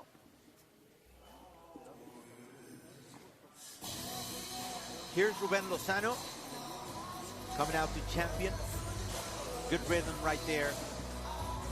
Ruben Lozano, he last fought in Lux Fight League against Eric Silva, who we saw can become a featherweight contender after a rear naked choke win in his last fight just a few moments ago against Eric Radlin. So Lozano has been around. He's fought with us here at Lux 3 times.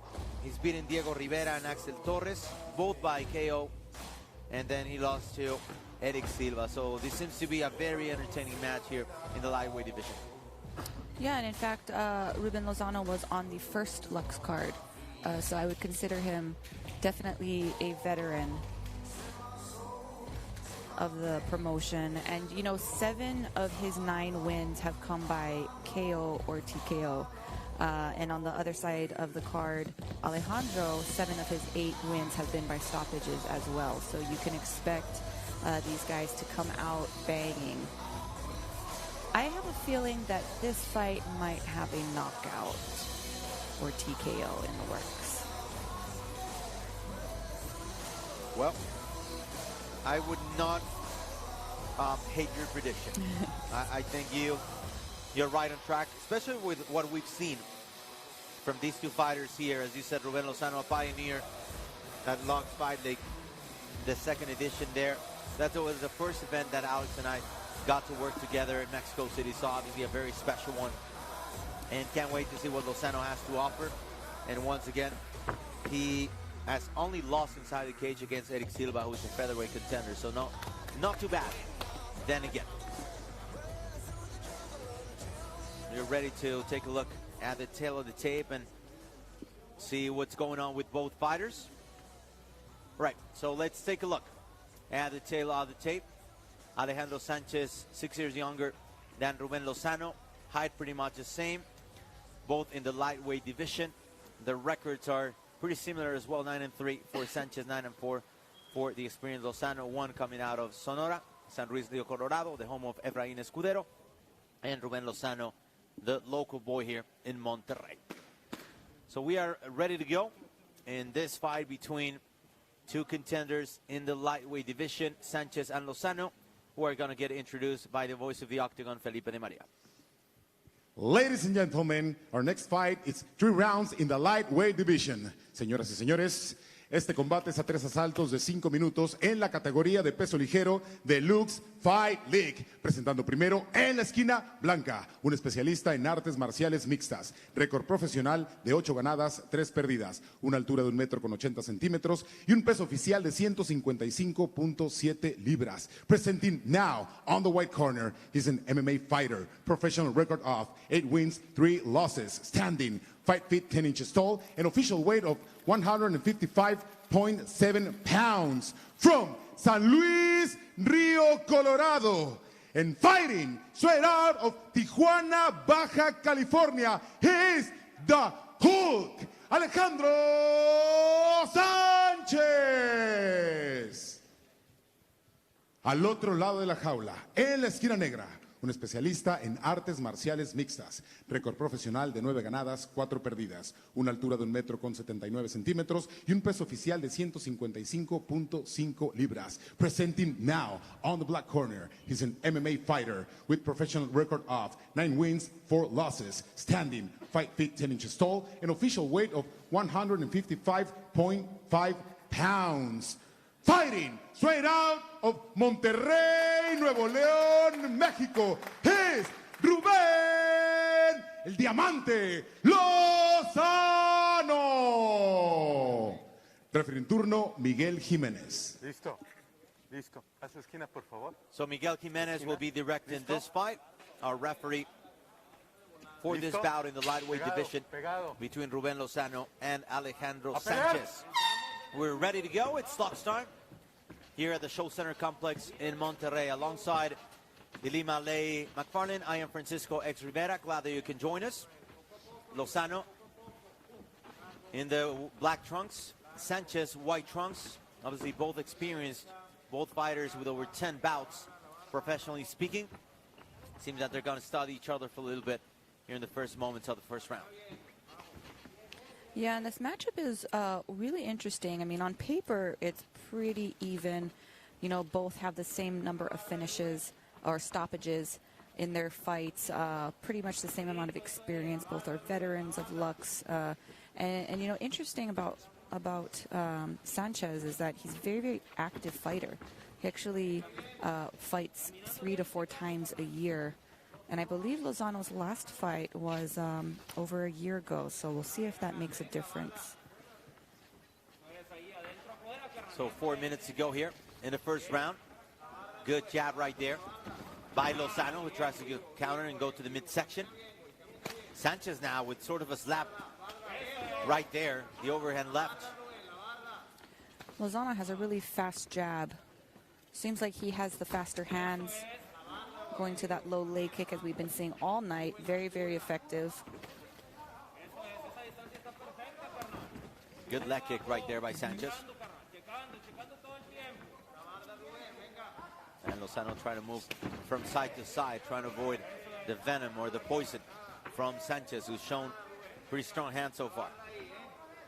Yeah, Sanchez has a really interesting striking style. He seems so relaxed out there and very upright, but as you'll see that his very relaxed stance and the way he throws punches actually generates a lot of power. Sanchez, as we said, 12 professional fights. He's also fought in the United States a couple of times, so he's been out of his comfort zone so far, fighting for LFA. Lozano, on the other hand, as Lima mentioned, was part of one of the first events for Lux, and he's fought with us 4 times already, winning 3 of them. Oh, big leg kick right there by Lozano. Sanchez trying to counter then again with that short left. I'm sorry, I think I misspoke. I said that they were both Lux veterans, but this is actually Sanchez's Lux debut. But like you said, he has fought for many different promotions around the world. And he's trying to go high here. Ruben Lozano. Sanchez staying very, very compact. It seemed that he's a boxer more than anything. Good guard right there, and then that left is so quick. And we have a low blow, it seems like it. No, that's it. Yeah, I believe it was a low leg kick and might have hurt his knee. Wow. But, I mean, those low leg kicks, I'm telling you, throughout the whole night, they have been inflicting damage. And we saw there that Sanchez threw a low leg kick to the lead leg, and instantly Lozano went down. I don't know if it was a rolled ankle or knee, but it landed right on the spot. In fact, it could have hit a nerve that instantly made the leg numb. That is a very strong possibility as well. Wow. So we will see in the replay exactly what happened. But again, I've been saying it all night. I sound like a broken record, but those low calf kicks are extremely effective and inflicts damage. Yeah, definitely another finish that we expected. It seems that we're going to see fireworks. You predicted a quick finish, and we got it, but probably not what we're expecting from these 2 fighters. Yeah, well, I did say earlier the night that I wanted to see a finish with leg kicks, and I guess I got it. Because that is very rare. So again, hopefully we can see what happened in the replay. Yeah, an awkward finish. I actually thought he was backpedaling because he was hit right below the belt, and the referee was going to stop it, but the stop meant the fight was actually over. So. Yeah, we also see that Lozano is bleeding from his temple. He was cut open. So even though there were a few exchanges in that first couple minutes, those exchanges did result in damage. Yeah, an obvious disappointment right there for Lozano. And a pretty good fight for Sanchez. Lozano has nothing but acceptance after this moment right now. And we're going to get the official decision just by protocol here.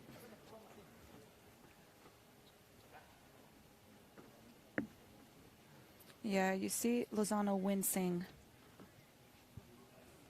All right, let's go up inside the cage with Felipe de María.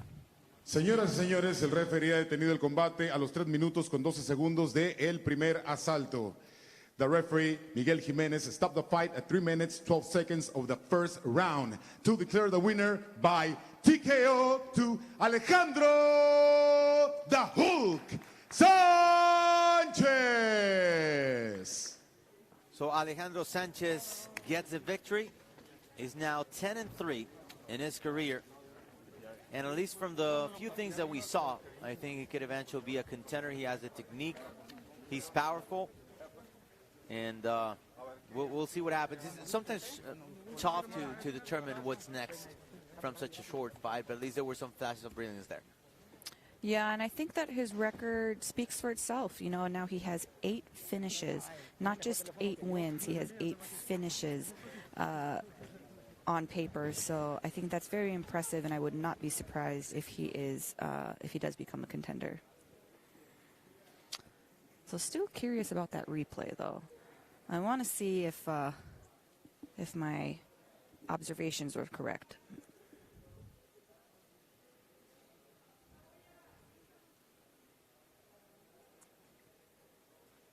And we see our crew coming in and disinfecting the cage, making it possible for our fighters to fight amidst the pandemic. Righty, so once again, we welcome you into our cage side position alongside former Bellator flyweight champion Ilima Lay McFarlane. I am Francisco X. Rivera.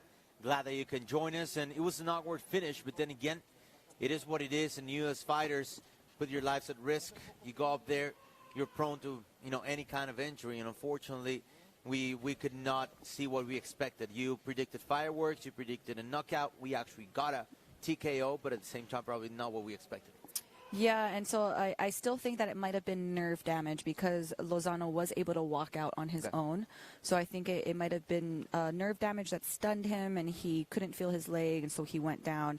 And the nice thing is that both of them seem like they emerged unscathed and they live to fight another day, which is just as important in our, short careers as it is, getting a win on your record. So. You obviously have not lost much, but tell me about the frustration you think that the fighter here, Lozano, is feeling after losing the way he did. I don't think that he should hang his head down at all. I mean, it happens. It was just a beautifully placed kick that landed right on the target and ended the fight. And that happens, and again, I think the most important thing is that they both emerged without any serious injuries.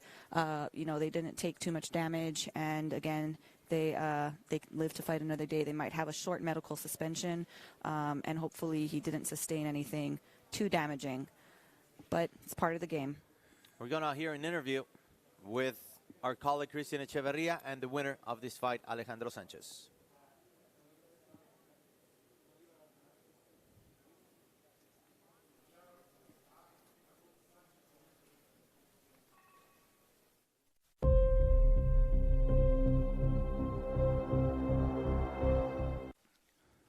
Seguimos en contacto con los protagonistas del LUX012 y ahora es Alejandro Sánchez, el que nos acompaña luego de sumar una victoria más a su carrera.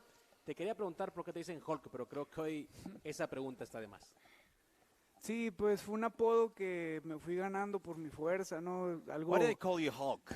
Pues más que nada en este deporte tienes que tener muchas habilidades y pues yo no crecí mucho apegado al deporte, pues lo que me sacaba la fuerza cuando competía con mis compañeros en el gimnasio o algo, pues era la fuerza, ¿no? Pero era una fuerza de trabajo, una fuerza de tener que trabajar, estudiar, y esa fuerza era la que me sacaba de entrenar, entonces esa fue la que me pusieron y que me apodaron. About what I did to study and go to school and hang in there. Fíjate, una pelea, la verdad, nunca sabes cómo va a acabar. You never know how a fight will finish. I mean, sometimes you get injured just by even punching someone. Los oponentes, so pero también el trabajo duro. Yo vengo de una academia muy reconocida a cargo de Raúl Arbizu, entonces me rodeo de muchos compañeros muy buenos que tienen muy buen nivel, entonces todos los días nos vamos apoyando para ir subiendo el nivel, y todos mis compañeros ganen o pierdan, la verdad es de que siempre dejamos lo mejor y por nosotros nos queda.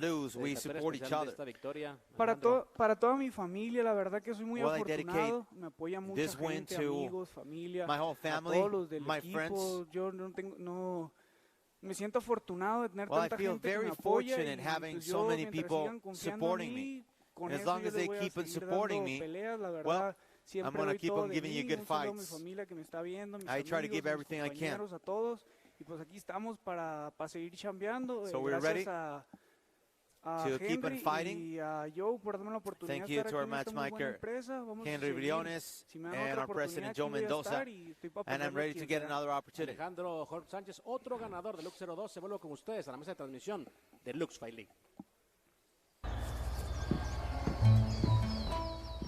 I'm gonna beat you again. You know I'm the best. Ready for another win, champ? Guys, I gotta go. I'm gonna half a spot.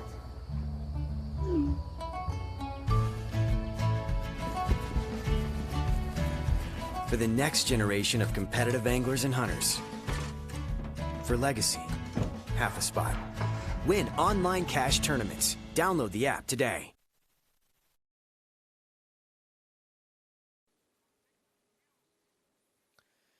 Alrighty, so we're back inside the Lux Fight League cage in beautiful Monterrey, Mexico.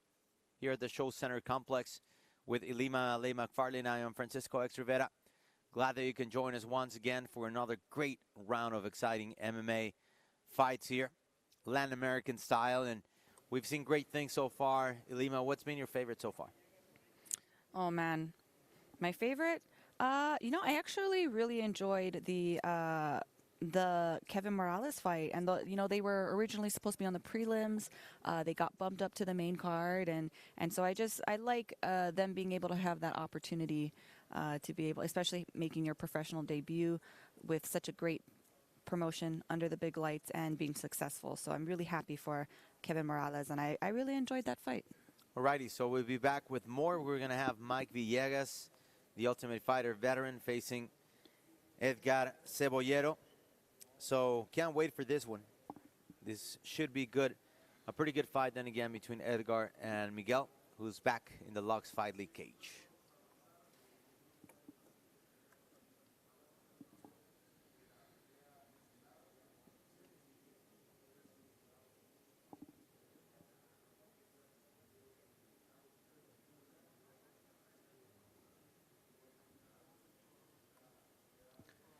Once again, and welcome to our cage side position with Ilima Ley McFarlane and Francisco X. Rivera. And once again, Lux Fight League delivering. It promised and it delivered. And we miss you guys. For those of you who cannot attend here tonight in Monterrey, we just want to say thanks for your patience, but we're working very hard to deliver. And once again, our production team, our executives, making sure this is a home run. This is a great event, you know, and I'm very happy. And I don't know how you feel so far, but I'm happy with what we've seen so far. Yes, you know, the staff is making sure that everybody is safe here. You know, we get tested multiple times. We make sure that we are following protocol.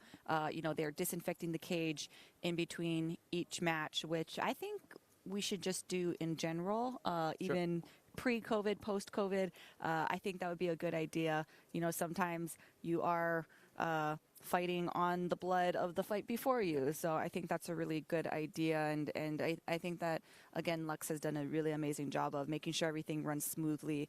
And there's a lot of things that you guys don't see that goes on behind the scenes. And, you know, I'm very fortunate to be able to witness that.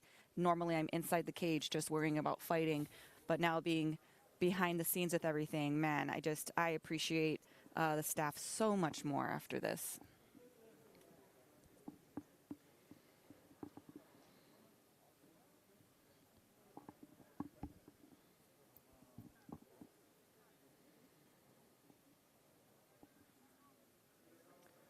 So we have 3 more fights in our card. We have Edgar Cebollero and Miguel Villegas, Saray Orozco and Alexandra Orozco, as well as Diego Lopez and Macio Fullen. So Miguel Villegas is ready to arrive from the white corner. Villegas is a very, very interesting case. We all know him from his stint in The Ultimate Fighter 3. So a big prospect, especially his jiu-jitsu is unreal. He had finished 2 fights inside the Lux Fight League cage, both of them in under 2.5 minutes. So it just a matter of seconds, basically. His 3rd fight ended in a very awkward way, which was here in Monterrey. It seemed that the referee heard a vocal tap. That was not the case, according to Miguel. It was something that shocked us all because none of us really saw a tap or heard a vocal tap, if you will, or a submission. And yeah, he was completely irate, which is understandable by a tough decision. We hadn't seen him since then. It's been over a year. And I'm excited to see what, you know, he can do with his jiu-jitsu. And, you know, he gets this opportunity here tonight against Edgar Cebollero. Yeah, it was a very controversial stoppage, and I'm going to play devil's advocate here and say that, you know, I kind of agree with the ref stopping it because, you know, the number 1 cardinal rule that we're taught in MMA is to make sure your head is off the ground. Okay. And the reason for that is because if you do get hit and your head is on the ground, there's nothing to absorb the impact because your head is just on the ground. So your brain is literally kind of like sloshing into the back of your head.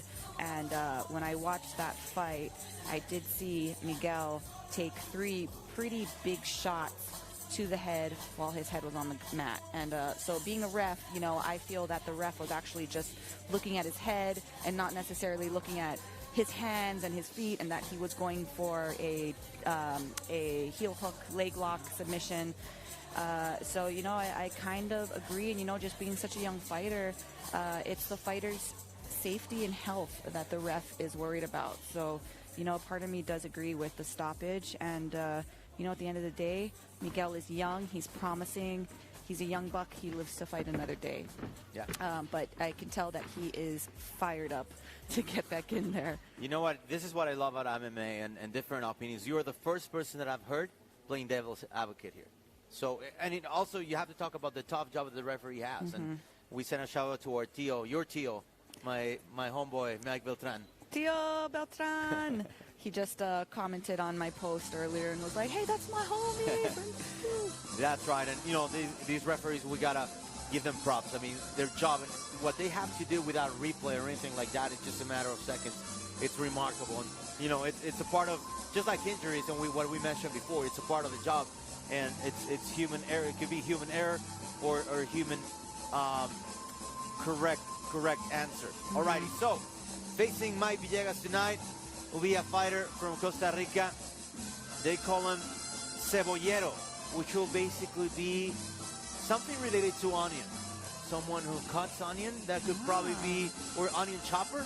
That could, I'm just trying to go for my best translation here so we can all be on the same page. But Edgar, nevertheless, is from Costa Rica.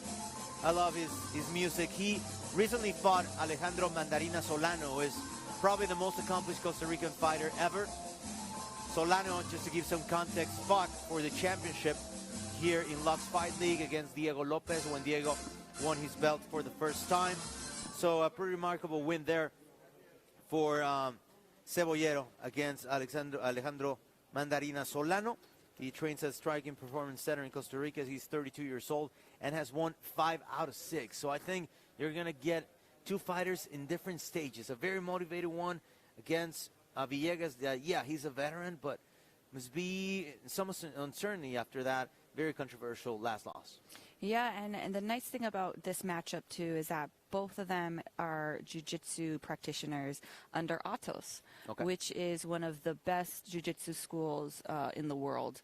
You know, and they both train under Atos Jiu-Jitsu. So I think, you know, if it does hit the ground, then we're going to see some really nice grappling exchanges. Okay, and the rich keep on getting richer when you're talking about schools and gyms. There it Mike is. Villegas. I was waiting for the music to come back on. Costa Rican flavor. He was training with King's MMA, prepping for his last camp. And, you know, a camp that has produced some of the biggest talent when it comes to Brazilian Jiu-Jitsu and grappling. And just real quick, at the top of my head, Fabrizio Verdum and Chris Cyborg can pretty much get better than that. So let's take a look at the tail of the tape. Edgar is 32 years old. This is a fight in the lightweight division at 155. The records are pretty even. 6'2" for Villegas from Mexico, from Sinaloa. 6'3" for Edgar from Costa Rica. Ooh, can I say it? Yeah. They are virtually identical. Love it. Shout out to Goldie. Yes, yes, one of the great voices of our sport, obviously, Mike Goldberg. So then again, Cebollero with, you could think, more experience, being 32 years old, but no. As you said, virtually identical. Let's go up inside the cage with Felipe de Maria. Ladies and gentlemen, our next fight is 3 rounds in the lightweight division.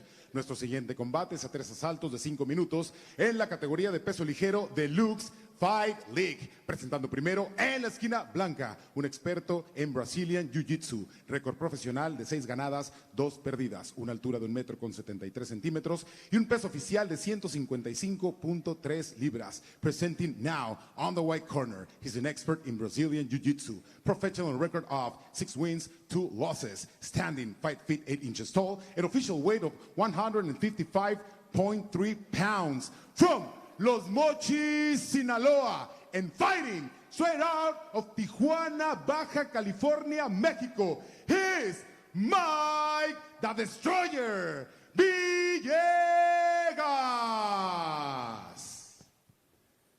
Su oponente, al otro lado de la jaula, en la esquina negra, un especialista en artes marciales mixtas. Récord profesional de 6 ganadas y 3 perdidas. Una altura de 1,73 metros y un peso oficial de 155.4 libras. Presenting now on the black corner. He's an expert in mixed martial arts with professional record of 6 wins, 2 losses. Standing 5 feet 8 inches tall, an official weight of 154 pounds.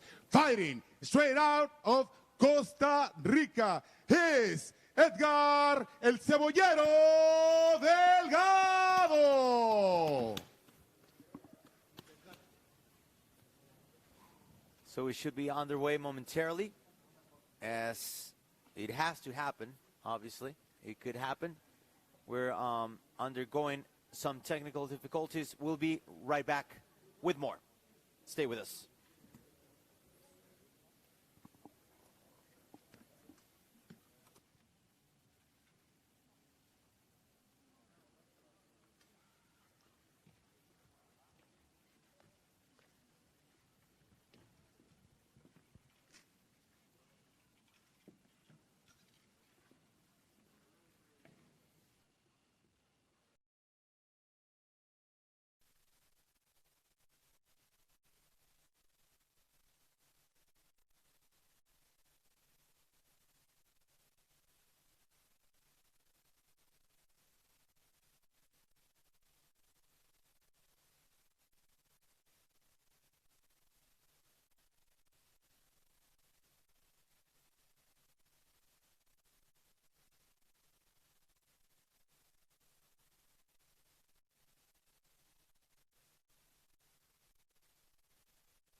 I'm gonna beat you again. You know I'm the best. Ready for another win, champ? Guys, I gotta go. I'm gonna half a spot.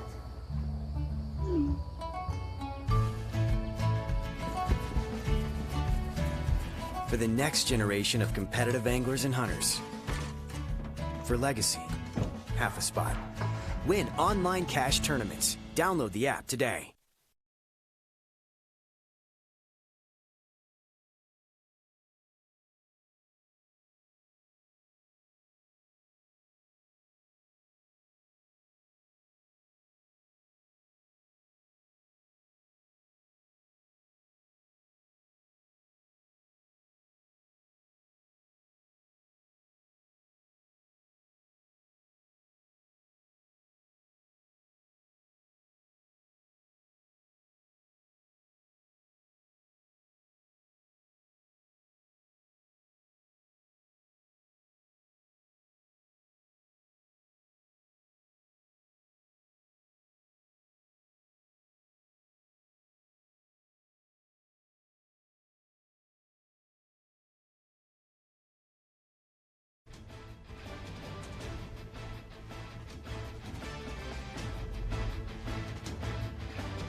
Hoy es el día que tenemos que reconocerle que le dio escuela hasta Khabib Nurmagomedov le dio.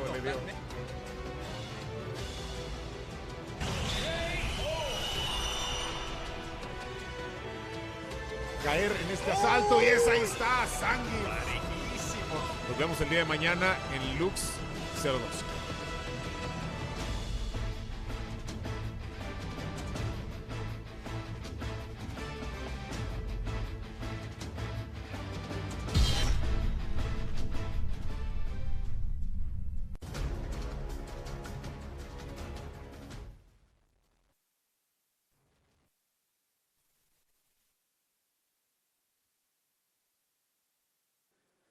Welcome back to our Lux Fight League broadcast, and we're going to review what's been happening before this fight between Mike Villegas and Edgar Lozano. We're undergoing some technical difficulties, but we'll be right back as soon as possible. Our team is diligently working on everything to bring you back, and we see some of the best moments of our main card, obviously, here on UFC Fight Pass. Kevin Morales and Jose Armendariz. That was very, very entertaining to see Morales getting a win in his debut. Yes, and, you know, like I've been saying all night, those low calf kicks, we've seen them in nearly every single fight, and they have led to, you know, gaining an advantageous position, whether it was sweeping them off of their feet or having them have to switch up their stance. Those low calf kicks have been very, very popular this entire night. So this was our opening fight on our main card between Kevin Morales and Jose Armendariz. And, you know, this was Kevin's pro debut, was successful. This was our next fight against, from Irvin Amaya against Carlos Lobo Rivera. And this was Irvin's comeback fight, so one that I was really looking forward to. And I was so happy for Irvin that he was able to get the win after a 3-year layoff, after a very, very horrific injury that could have ended his career, and yet he came back strong 3 years later and defeated a very, very game opponent in Carlos Rivera. Yeah, and that's something that we were not quite expecting, but, you know, we know Irvin and his Aztec warrior heart, and, you know, he showed everything he needed to. I honestly didn't know what to expect, and again, it's 3 years, and yeah, you can train, as you know, as a fighter, you can train as much as you want, but if you have ring rust, that's sometimes not easy to get rid of. But he showed that he wanted it real bad, and you know, we're proud of him, and we're proud to see you know, everything that he's done to get to this point back in his career. So once again, Irvin Amaya defeating Carlos Lobo Rivera. We are now ready after undergoing some technical difficulties. We want to thank you for staying with us and being patient as we get ready to go up inside the cage with Felipe De Maria. Before that, we just enjoyed that victory from Eric Silva on a rear naked choke against Eric Radlin. Felipe De Maria, take it away. Ladies and gentlemen, our next fight is 3 rounds in the lightweight division. Nuestro siguiente combate es a 3 asaltos de 5 minutos en la categoría de peso ligero de Lux Fight League. Presentando primero en la esquina blanca, un experto en Brazilian Jiu-Jitsu. Récord profesional de 6 ganadas, 2 perdidas. Una altura de 1,73 m y un peso oficial de 155.3 libras. Presenting now on the white corner, he's an expert in Brazilian Jiu-Jitsu. Professional record of 6 wins, 2 losses, standing 5 feet 8 inches tall, an official weight of 155.3 pounds. From Los Mochis, Sinaloa, and fighting straight out of Tijuana, Baja California, Mexico, is Mike the Destroyer Villegas. Al otro lado de la jaula, en la esquina negra, un especialista en artes marciales mixtas. Récord profesional de 6 ganadas, 3 perdidas. Una altura de 1,73 m y un peso oficial de 155.4 libras. Presenting now on the black corner is an MMA fighter with professional record of 6 wins, 3 losses. Standing 5 feet 8 inches tall, an official weight of 155.4 pounds. Fighting straight out of Costa Rica is Edgar el Cebollero Delgado. Referee en turno, Miguel Jiménez. ¿Listo? ¿Listo? Pues listo. Alrighty, so here we go. Lista, pegado, Miguel Jiménez, the referee, fighters are ready. We are ready. ¿Listos? A pelear. And it's Lux time. Inside the Show Center complex in Monterrey, Mexico, alongside in Lima, Ley McFarlane, I am Francisco X Rivera. Glad that you can join us. And here we go as Mike Villegas is going to try to come back strong after a controversial decision that cost him his undefeated record inside the Lux Fight League cage. You see both of them coming out in southpaw stances. Oh, look at Cebollero going forward. And Villegas trying to defend himself with the 1-2. Going for the overhand left, Cebollero. An easy translation would be the onion chopper. So I don't know what that means, but he seems to be pretty dangerous. Yeah, when we saw the tail of the tape, they were both very, very evenly matched. We all know about Villegas' jiu-jitsu prowess, but he's also good in the clinch, as he showed right there. Going with the knee to the midsection. Cebollero trying to go for the clinch. He might be dangerous to try to go down with Villegas, but he's giving it a try. It seems that he's very confident in his grappling game as well. And nice elbow on the exit of the clinch by Miguel.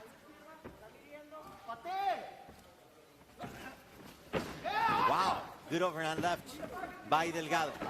He tries it again, and he almost encountered Villegas' hand, but Cebollero keeps on trying, working that left into the face of Villegas.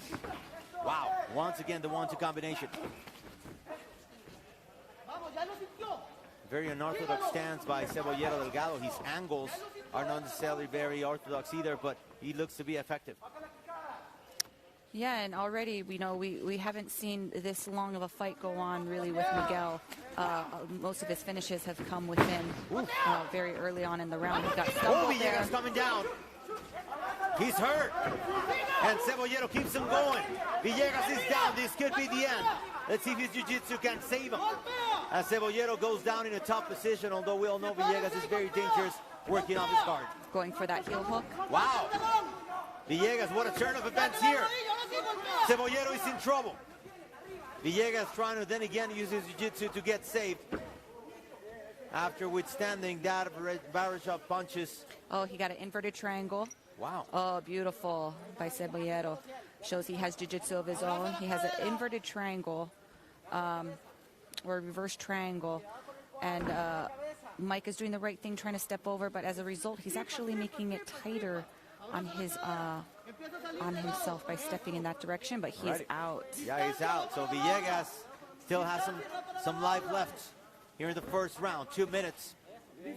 And he tries to hit it with the left. Bring down some punches, trying to alleviate the situation, but Cebollero Delgado dominating the fight so far. Villegas once again with the hammer fists.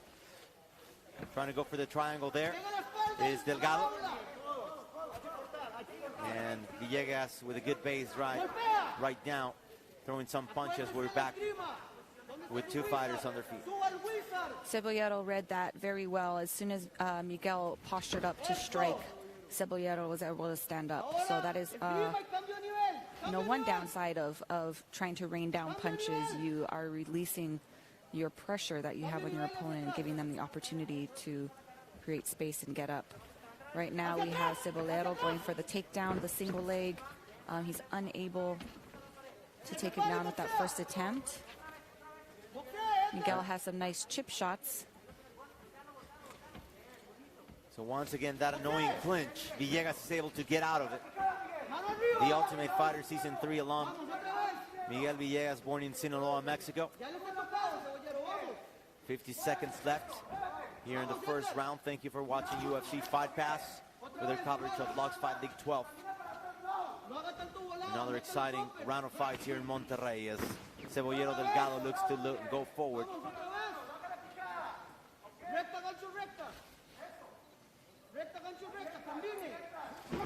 And look at Villegas' his confidence, but he's pushed away once again.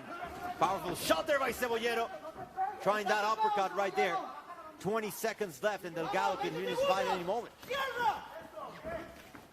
Wow. I can't believe how Villegas still withstanding that punishment. Yeah, very unorthodox striking by Cebollero, but very effective. Wow, Villegas going to try to look for the takedown and get some points in the eyes of the judges. Moving off the top position a little bit too late. But wow, Delgado making his Lux Fight League debut. And what a start for him so far. Yes, and again, I think that this is the longest that Miguel has gone in a fight so far. So we saw some really good exchanges by both guys. Cebollero was very successful with that overhand left. He landed several times and I believe stunned Miguel at one point as Miguel was trying for the up kick. They both landed, and this was where Cebollero was able to get him down to the ground. Again, Miguel seemed kind of stunned. I'm not sure which strike was actually, maybe it was that elbow, that short little elbow. But the fight did end up on the ground at one point with Cebollero sneaking in a very tricky inverted triangle that Miguel was able to defend against. So, yeah, very, very good round, very back and forth. Do you think Miguel's being too careless on defense? You know, I think that Cebollero has definitely earned his respect. So, yeah, I think Miguel might be a little bit more cautious this time. But, you know, I kind of saw that Cebollero was maybe a little tired at the end of that first round. So I think Miguel might be the fresher fighter. Alrighty, we usually see Miguel finishing fights very, very quickly. His last fight, obviously a controversial decision, also ending in the first round. Let's see how he approaches this second stage of the fight as Delgado tries to go forward, and he got him. Miguel has to backpedal quickly. I would like to see Cebollero mix it up exactly like that, throwing those low leg kicks. I think Miguel is definitely expecting that looping overhand left already and just being bum rushed. So I would like to see Cebollero mix it up. Delgado could now get out of the way of that punch from Miguel Villegas using a couple of rights. Overhand once again and trying that kick to the midsection, connecting. Oh, wow. Cebollero almost got into the trap of Villegas and got countered.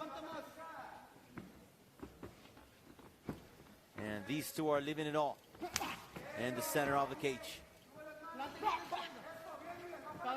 And I think it's interesting how they have such strong jiu-jitsu backgrounds, both training under the Atos team name, yet they are both very content to stand and bang. Stiff jab by Miguel. Cebollero coming back and offering some of his own.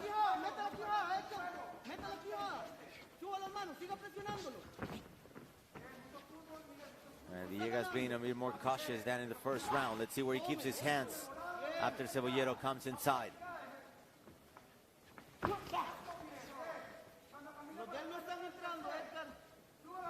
Villegas, as we said, recently tried working out with King's MMA in Huntington Beach, California, a gym that has produced a lot of great talent, from Fabricio Verdum to Chris Cyborg, Renato Sobral, all led by Rafael Cordero. Another fighter I'm a fan of that trains out of King's MMA is Sabrina Mazo, a Colombian woman in the UFC. I've been following her career since the beginning, and definitely one of the pioneers for Latin American women. Yeah, great gym. 2.5 to go here in the second and middle round. And Delgado is calling him out.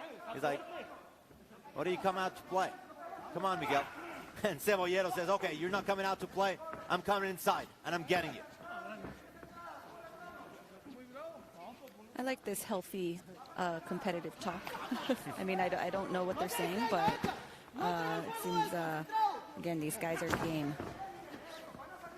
Delgado going for the leg, Villegas going for the head in that exchange.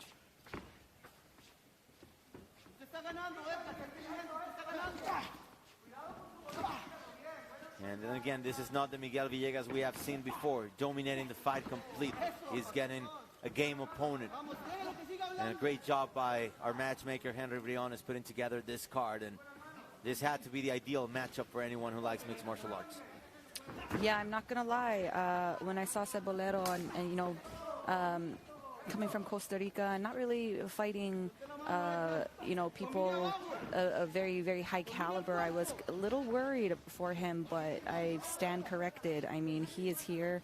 He is bringing the fight to Miguel. I want to say arguably this is probably one of Miguel's toughest opponents yet, despite, you know, his last loss. Wow, look at nice that stiff jab again from Cebollero. And, you know, Cebollero is stalking Miguel down. Ooh, barely missed that head kick.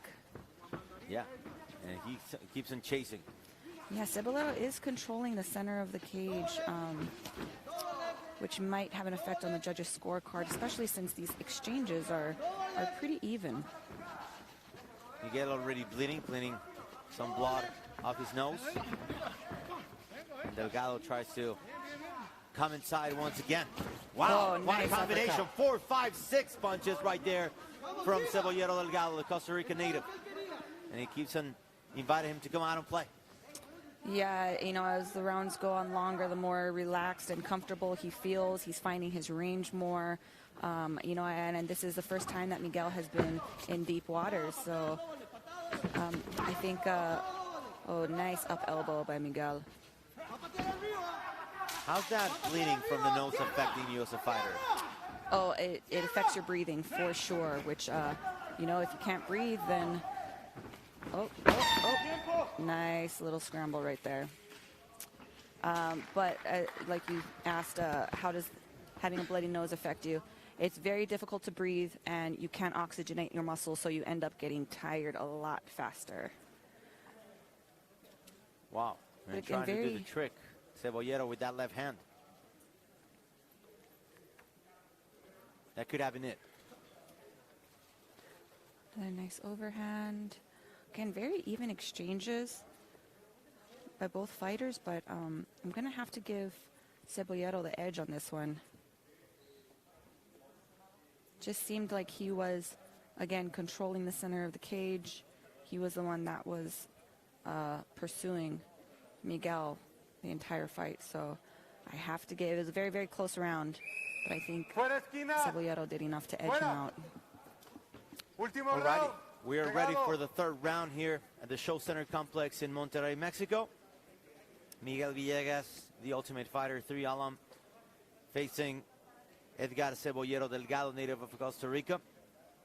Huge recent accomplishment, defeating Alejandro Mandarina Solano, who is a legend in that country, and who's also fought here inside the Lux cage. He actually fought for the title against Diego Lopez. So we're ready for the last chapter here inside the Lux Fight League cage. Ilima Ley McFarlane and yours truly, Francisco X Rivera, calling the action. And Cebollero keeps him going strong. 1-2 combination, and Villegas now has got to wait and try to counter. Yeah, I have it tied going into this final round, so you can expect both guys to really try to put the finishing touches on this round and win the fight. Villegas moving from right to left, coming inside, going for the head. Cebollero dodging it, but he ate a punch right after. And again, very surprised that this fight has not been more on the ground.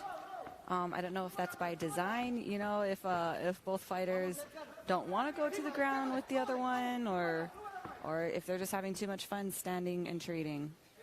Yeah, which is very, very curious considering how good Miguel is on the ground. So he must know something that we don't know about Edgar Cebollero Delgado. He must be pretty good too. And Edgar fought for double underhooks, which he has right now. If he can just trip out, if he can hook one of the legs of Miguel, he'll find it a little bit easier to get him down to the ground. Miguel is doing a nice job of dropping his hips, making it really hard for Cebollero to jack him up, and now he has one of his underhooks in, so they are in the 50-50 over-under position. But Cebollero, again, they're both pummeling in. Wow. They break, and Miguel lands on the exit. Yeah, good right there by Villegas. Seems like a deadlock. Whenever these two try to go to the ground, it's just not going or not tilting either way. 3 minutes left in the fight. We might get to a final decision, which might be a nightmare to score. Villegas with a takedown. Good movement right there, and now Miguel can work comfortably from a top position. Yeah, beautiful level change on that. Somebody is bleeding. I believe it is Miguel. Probably from his nose. Yep. Cebollero landed a really nice punch earlier in the second round that made him bleed, but I think it really broke open just now. Cebollero trying to swing his leg over, going for that arm bar, unable to get it. I think his best bet right now is to just try to stand up I mean, they're both at this point slippery. There's blood. It's going to be really hard to, hold on to a submission, especially like an armbar, where it's easy to slip out. So I think Cebollero, again, has to just try his best to stand up and finish this fight on the feet. Look at Miguel now working into side control and slowly but surely working into the mount. So Cebollero is checking his hip so that he cannot fully mount him. And he's going to do ghost escape. Wow, Beautiful. what a reversal right there. Oh, what a beautiful ghost escape, what we call when we go out the back. And now he has Miguel against the cage.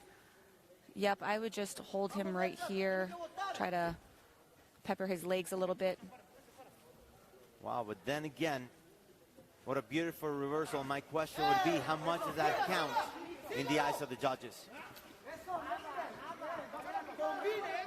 That was quite a beauty by Cebollero Delgado, showing his grappling prowess as well.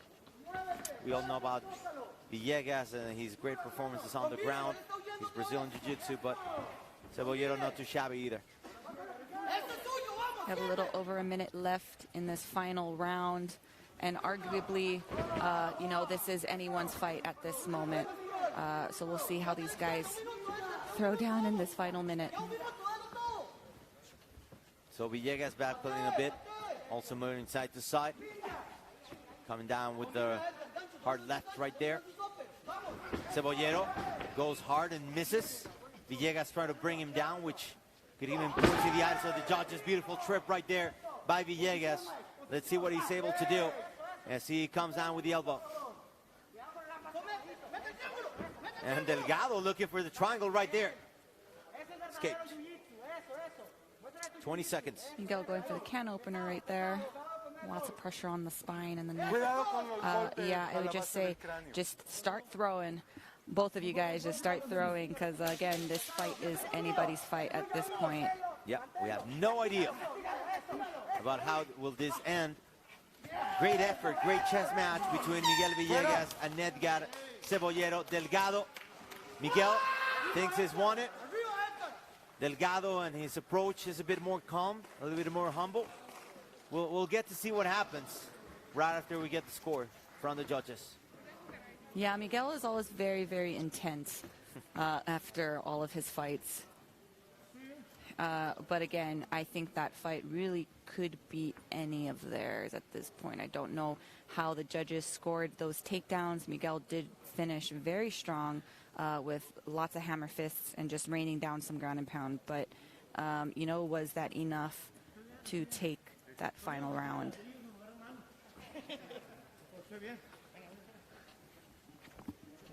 Alrighty, so let's see what happens. Miguel Villegas coming off a loss, a very controversial one. His last time inside the Lux Fight League cage here in Monterrey. On the other hand, Edgar Cebollero had won 5 out of 6. So I think at least that mysticism of Miguel being that, invincible jiu-jitsu player has been at least tempered down a bit. I guess he's looked like he is definitely beatable, although you obviously need a great counterpart, as you have right now with Edgar Cebollero Delgado. But it's going to be interesting what happens, regardless of the results. What's next for Miguel Villegas? Yeah, and I think, in a sense, regardless of the outcome, this fight could be a little humbling for Miguel. Like you said, he is beatable, and everybody thought that his jiu-jitsu was invincible, but we really didn't get to see a lot of that displayed tonight. But that is not to take away from his performance. I think, again, he finished very, very strong, and his jiu-jitsu is still very top level, but his opponent also had a very sneaky, tricky jiu-jitsu as well. And you see the mutual show of respect by both fighters, which I love the most. Yep, and a great job by Edgar Delgado as we go up inside the cage with Felipe de María. Señoras y señores, después de 3 asaltos, nos vamos a las tarjetas de los jueces. After 2 rounds, we go to the judges' score for a decision. Judge Lopez scored the fight 29-28. Judge Treviño scored the fight 28-29. And Judge Cantu scored the fight 30-27 to declare the winner by split decision to Mike Destroyer Villegas.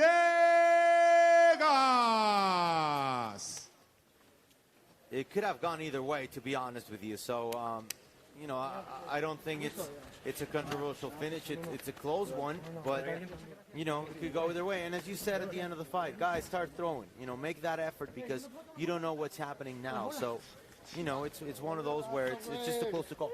Yeah, and you know, me and you both said, wow, at the 30-27 scorecard. But like you said, you really, really never, ever know when it comes to the judges. And, you know, you see a lot of questionable scoring these days, and people are trying to figure out, okay, how can we change this system? There's open score or open card scoring or whatever they call it that some promotions have adopted. And yeah, you know, we're still trying to figure it out, but all I know is don't leave it in the hands of the judges. Yeah, indeed. So Villegas will get a good win, but for Delgado, we can even, I mean, you don't really see rematches unless you're talking about a co-main event or maybe a championship fight, but this is one that I would love to see again, although then again that depends on what the plans are for Miguel Villegas after this fight. Is he going to go for the lightweight title? Where is he going after this? So that'll be a good question to have after this. Yes, I'm looking forward to his post-fight interview. I want to see if he carries that same intensity into the post-fight interview. Okay, let's see what he will tell Christian. Hope he doesn't get too intense. But yeah, nevertheless, pretty good win here for Miguel Villegas, as we want to welcome you once again to our cage side position here in Monterrey alongside Iliman Ley McFarlane. Flowers back. The Magic's back. I am Francisco X Rivera. Glad that you can join us. A very entertaining match. This last one we had between Ultimate Fighter 3 alum Mike Villegas and Costa Rica newcomer Edgar Cebollero Delgado. But once again, as we said, it's one of those that are too close to call. Don't leave it in the hands of the judges, as Ilima just said. And let's see what happens with Miguel, as he's ready to talk to our very own Cristian Echeverria about his experience. We're going to hear it in Spanish, and I'll be translating for you guys.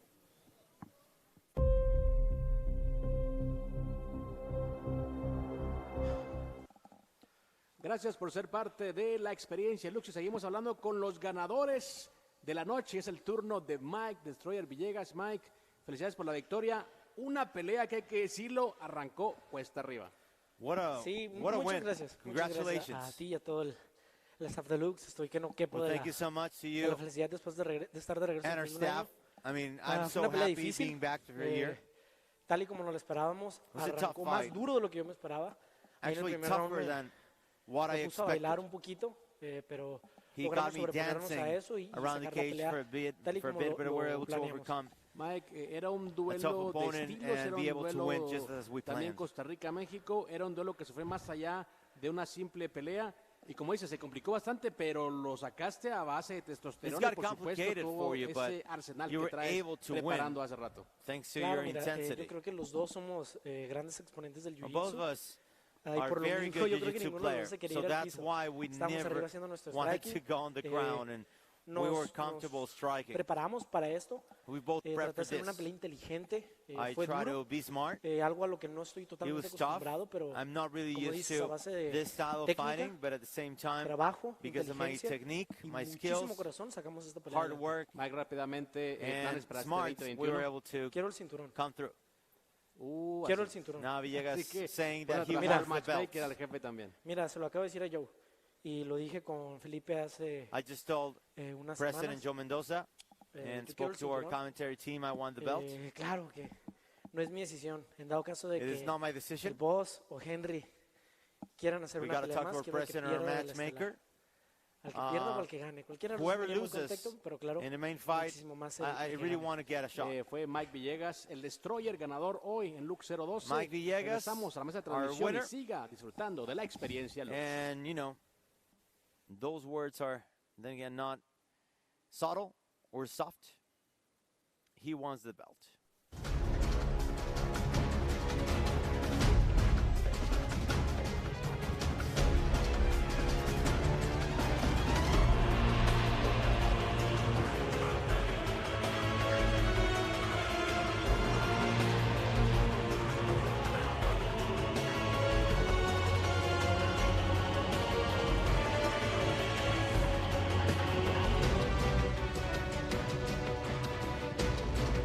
hoy es el día que tenemos que reconocerle que le dio escuela hasta Khabib Nurmagomedov le dio.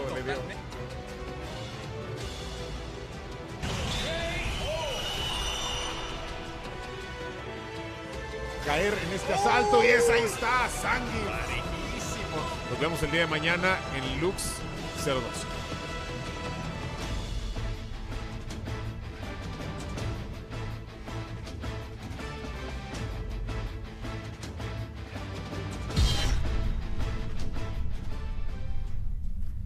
Having a great time sitting here with a former flyweight champion of Bellator, Ilima Lay, McFarlane. I am Francisco X. Rivera. So glad that you can join us. We're nearing the end, which makes me sad because it's been such an entertaining night of fights. We've been here for over 5 hours, but really enjoying what we've seen, what we've called, and right now we're almost there with the ladies going toe-to-toe.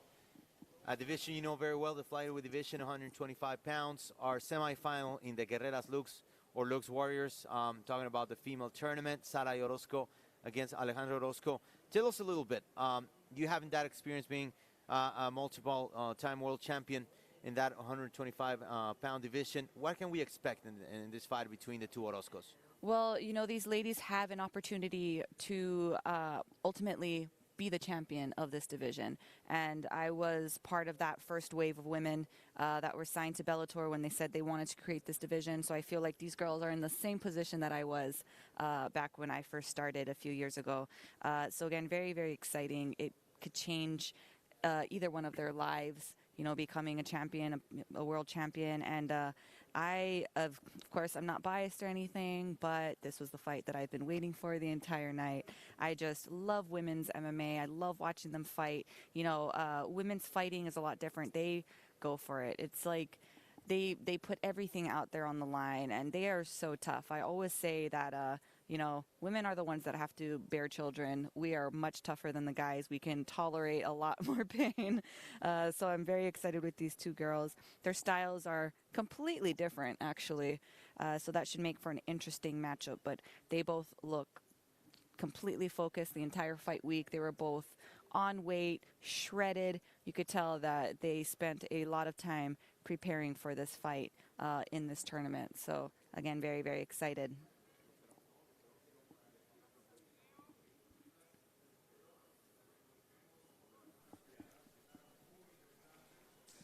So let's get to know Alexandra Mexa Orozco a bit better. She's contending for the women's flyweight title. Soy Alejandra Orozco, la Mexa. Soy oriunda de Zacatecas, de un pueblo que se llama Tlaltenango. Represento Entran Gym y MMA, la familia de Zacatecas. Peleo en la categoría paja, son las 115 libras y vengo aquí para obtener el título de Guerreras Lux. Mi campamento duró 8 semanas, desde el llamado, desde la fecha que me dieron, hasta el día de ayer, fue el último entrenamiento. Pues en cada campamento busco evolucionar, busco mejorar, busco ser 1% mejor cada día y como todos mis demás campamentos, se entrenó duro y se trabajó duro para salir con la victoria. Pues como todos los peleadores, ¿no? Creo que vemos de 1 a 2 peleas de nuestros oponentes, más sin embargo siempre he dicho, tu oponente nunca va a ser el mismo de la pelea pasada. Así que ella como yo vamos a trabajar todas las áreas, siempre buscamos mejorar, entonces pues solo espero una buena pelea. Pues me visualizo como todo peleador, ¿no? Ganando y obviamente pues con la victoria. Trabajé duro para ello y voy por ello. Me siento lista, me siento preparada física y mentalmente. Estoy lista para subir al octágono y dar una buena pelea. Estoy lista para ser la primera monarca de las 115 libras de Guerreras Lux.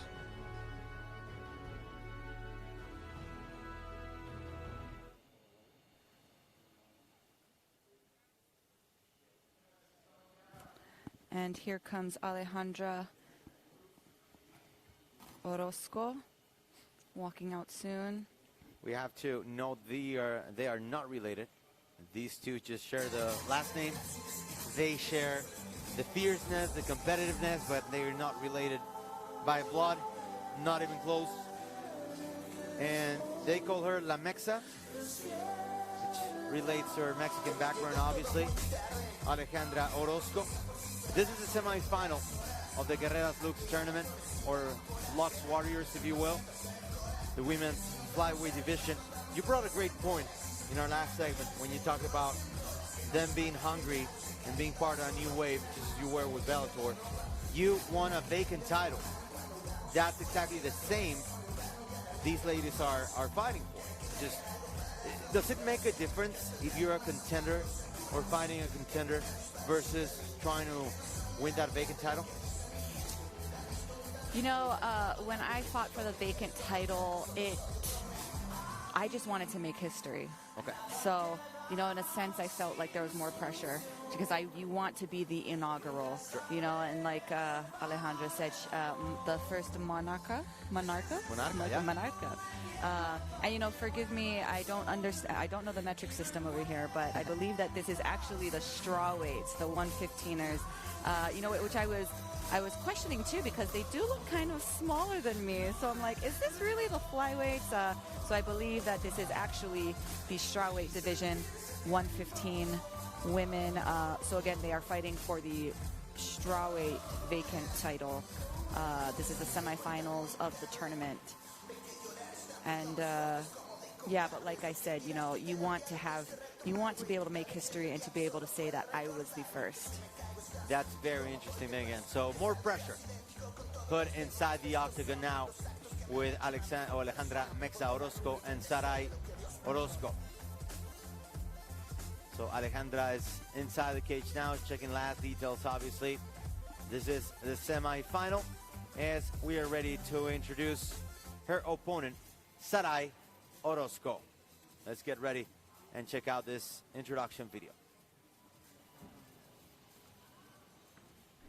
Mi nombre es Sarai Orozco, soy peleadora profesional en las 115 libras de Lux Fight League y vengo a la semifinal de Guerreras Lux. En esta ocasión me toca enfrentar a Alejandra la Mexa Orozco.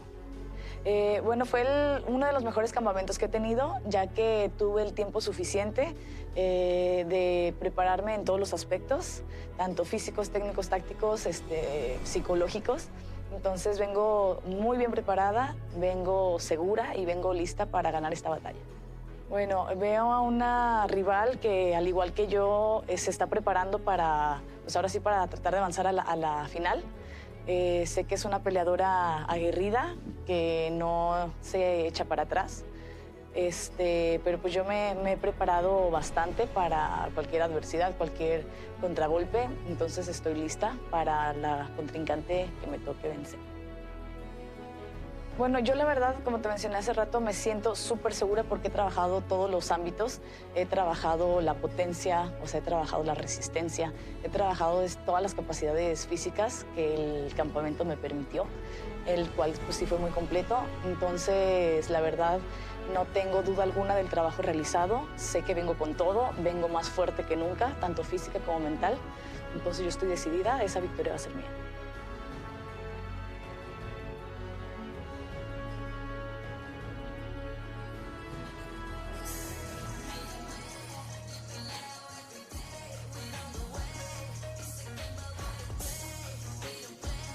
Earlier tonight, you talked about these two fighters and about the hunger, the desire to make history, and also understanding the business side of things and the marketing side of things. And I think Sarai is a great example of that. She overcame a makeover, sporting pink hair now, good image, very active on social media. We've seen her posting a lot with her significant other, also a fighter within the Lux Fight League roster, Alan Dominguez. We'd love to see it. So yeah, I think she's got a good appeal, good looks, and she's not only a very good fighter, but also someone who I think, because of her image, can make it big in this business. Yeah, you know, you mentioned social media, and you have to create interest. You have to create a following, and you know, people who are going to want to subscribe to watch you fight or buy tickets to watch you fight. And so that's why the marketing side, the business side is extremely important. Even, you know, attracting sponsors who will help fund your fight camps, you know, who will help you pay your bills. You know, when I was first starting out, it were my sponsors that actually helped to pay my rent, which allowed me to focus purely on my training. And that was all doable because of my ability to be marketable, to engage people in social media, and to build a following. So it is often a very overlooked part of the sport, but very, very important. So like you said, Sarai, you know, she has the image. Let's see if she can back it up with her skills. Indeed. And we'll look at the tail of the tape. Alexandra Orozco, 2 years older. Sarai, slightly taller. You look at her weight, just over 115 for Sarai, under for Alejandra Orozco. The record's pretty similar there. One more loss for Sarai Orozco, but I think he's faced tougher competition so far. That pink hair will actually be braided tonight, which is something I'm going to ask you to because you're the expert on that. How about the hair? Does that bother you at all? Is there just simply your style or your preference? Well, since the beginning of my career, I've always had 2 braids. Okay. Trademark. We'll talk about it. Ladies and gentlemen, the next fight, it's the first octagon semifinal in the Lux Warriors Tournament. Looking for the first ever strawweight champion of the world. Esta es la primera semifinal en el torneo Guerreras Lux en busca de la primera campeona de peso paja. This is the co-main event of the night and it's 3 rounds in the strawweight division. La pelea coestelar de la noche es a 3 asaltos de 5 minutos en la categoría de peso paja de Lux Fight League. Presentando primero en la esquina blanca, un especialista en artes marciales mixtas, récord profesional de 5 ganadas, 3 perdidas, una altura de 1,60 m y un peso oficial de 113.7 libras. Presenting now on the white corner, she's an MMA fighter with professional record of 5 wins, 3 losses, standing 5 feet 2 inches tall, an official weight of 113.7 pounds, fighting straight out of Zacatecas, México. She is la mexicana Alejandra Orozco. Al otro lado de la jaula, en la esquina negra, un especialista en artes marciales mixtas, récord profesional de 5 ganadas, 4 perdidas, una altura de 1,63 m y un peso oficial de 115.5 libras. Presenting now on the black corner, she's an MMA fighter with professional record of 5 wins, 4 losses, standing 5 feet 4 inches tall, an official weight of 115.5 pounds. Fighting straight out of Guadalajara, Jalisco, Mexico, she's Sarai Orozco. Referee en turno, Gerardo Cruz. Alrighty, so once again, one of the most anticipated matchups in the history of women's MMA. When it comes to Lux Fight League, we're looking for the inaugural champion in the strawweight division. And to call this fight, I have one of the pioneers in the flyweight division with Bellator, multiple times world champion, Ilima Ley McFarlane, alongside yours truly, Francisco X Rivera. Everyone's ready. And it's Lux time. Guerreras Lux, our women's tournament, is underway, looking for the first champion in the 115-pound division. What do you think we're seeing tonight, Ilima? Well, you know, again, their fight styles are very, very different.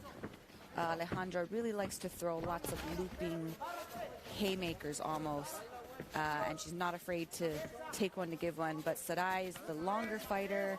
I would like to see her stay on the outside and use her length. I believe that she does want to take it to the ground. She will have the advantage on the ground. She said in her pre-fight interview that she was able to work all aspects of her training this camp and had a very, very solid camp. But I feel that she will have the advantage on the ground if she can get it there. Look at Sarai Orozco trying to work the clinch and make her opponent uncomfortable, trying to go with knees in the midsection.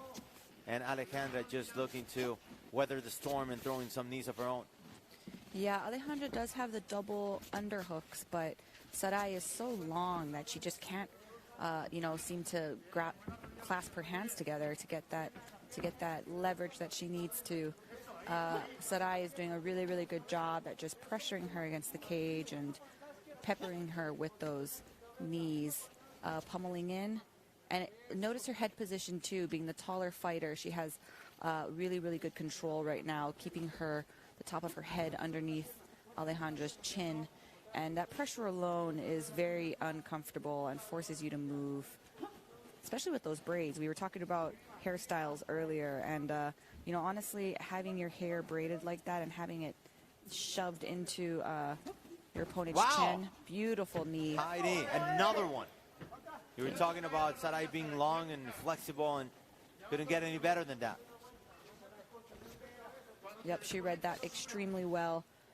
When Alejandra leans over like that, she's able to throw that knee over the arms.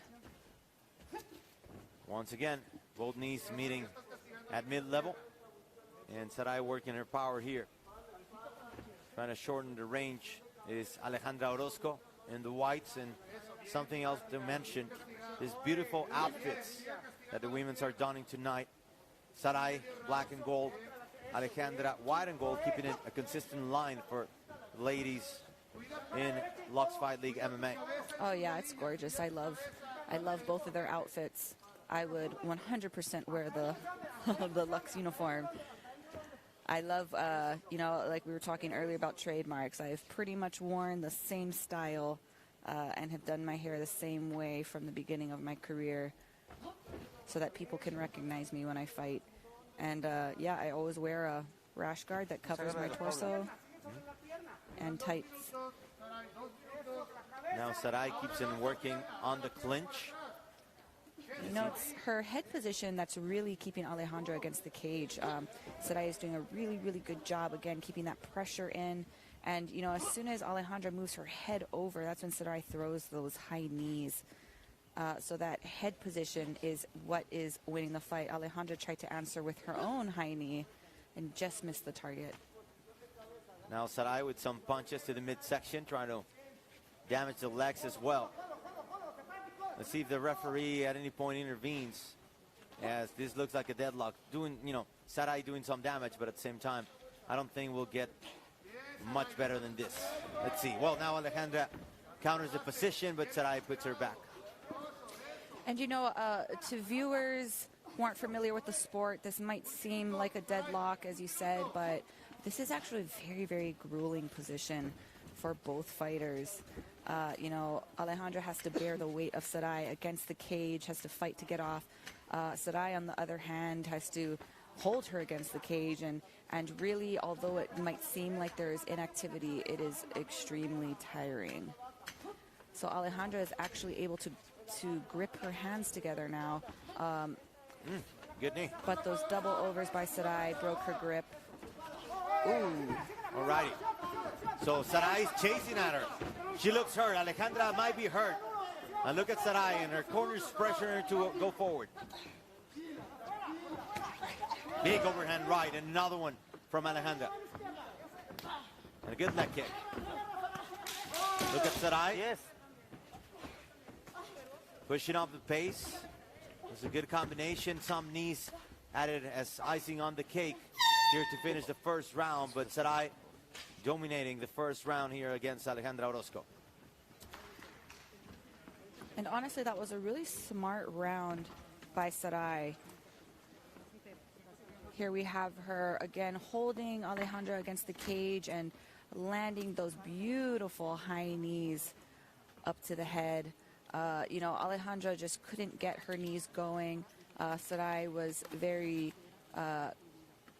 active against the cage, throwing knees to the legs, to the midsection, and even up to the head occasionally. So definitely smart round by Sarai. She knows that Alejandra likes to stand and trade, likes to throw those kind of crazy looping haymakers, is very tough, can take a hit. So I think that was a very smart game plan from Sarai's team to hold her against the cage and wear her out there.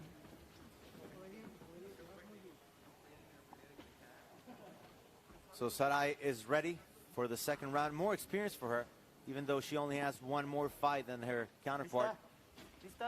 5-4 against 5-3. She recently went to Japan and participated in Reason 15. That was back in 2019. A promotion that has featured the likes of Mirko Kroko, Filipovic, Takanori, Gomi, Shinjaoki, Babalu, or CB Dalloway, actually, Vanderlei Silva. So she went to fight against the big girls and took a loss, but she learned from the lesson, and she's ready to make history here in Mexico.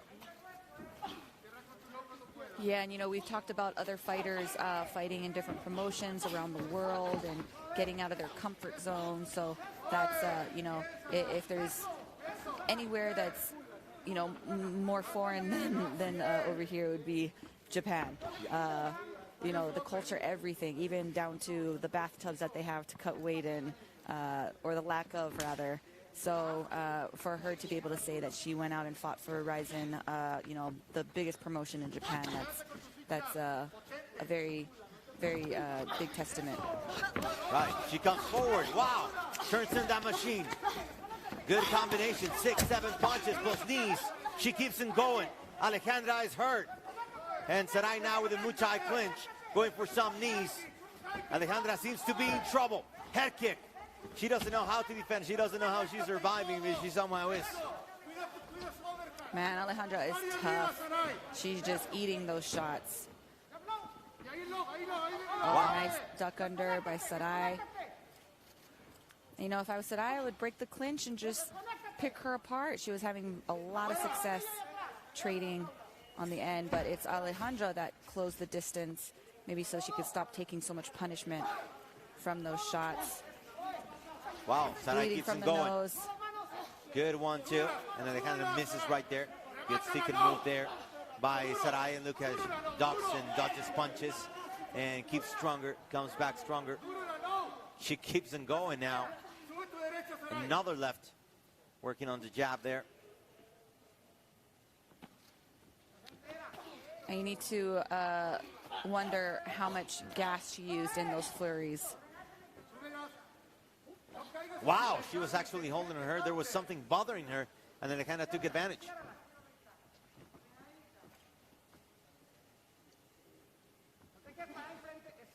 Again, these ladies are so tough.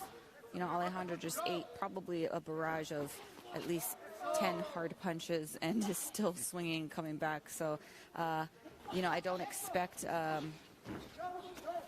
knockout to happen just because of the sheer toughness of both of these women. Like I said earlier, women have a very, very high pain threshold.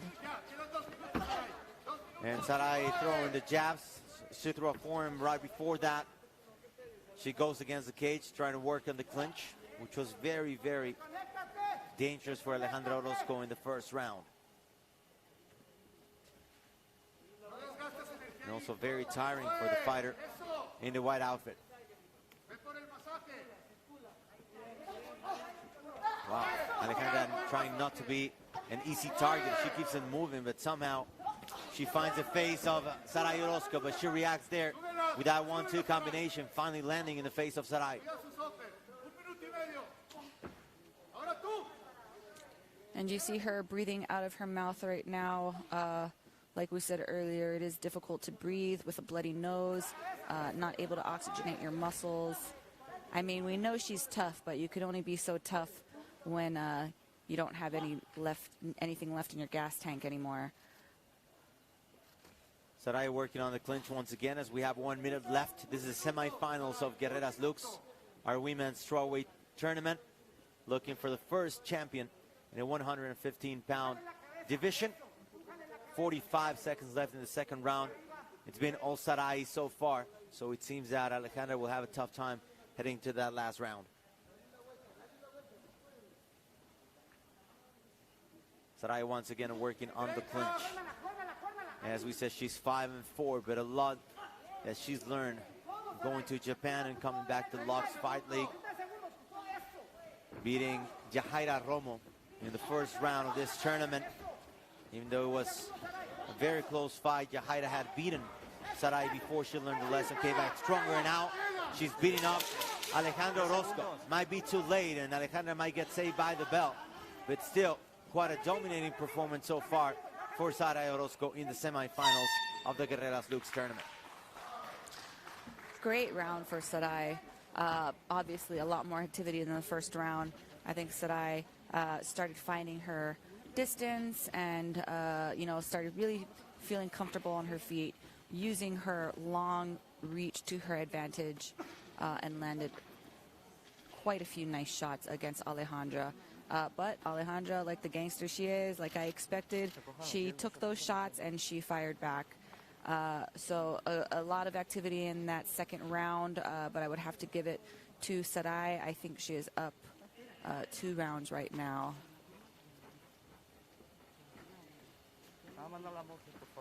So this could be over soon, but Alejandra is not going to let go easy. Yeah, again, I really don't see a finish, and that is just from the sheer toughness of Alejandra and Sarai. So, you know, I expect another 5 minutes of just slugging it out. How about the weight class, obviously, at 115? How tough is it to knock someone out? I mean, it's tough. These are tiny girls. I fight in just one weight class above them, you know, and you rarely see knockouts in my division. In fact, I can't even remember the last knockout. Maybe, yeah, I don't even remember. Maybe my doctor's stoppage, but against Vida Arteaga. You, however, won 6 fights via submission. Yes. I would say that the submission rate is a lot higher than the knockout rate, especially in the women's lower weight classes. Well, let's see what happens here in the last round, the third chapter of this fight in the semifinals of Guerreras Lux, the women's strawweight tournament between Sarai and Alejandra Orozco. They are not related, not even close. The only thing that really they're related on is that they're 2 warriors that are trying to be the inaugural strawweight champion.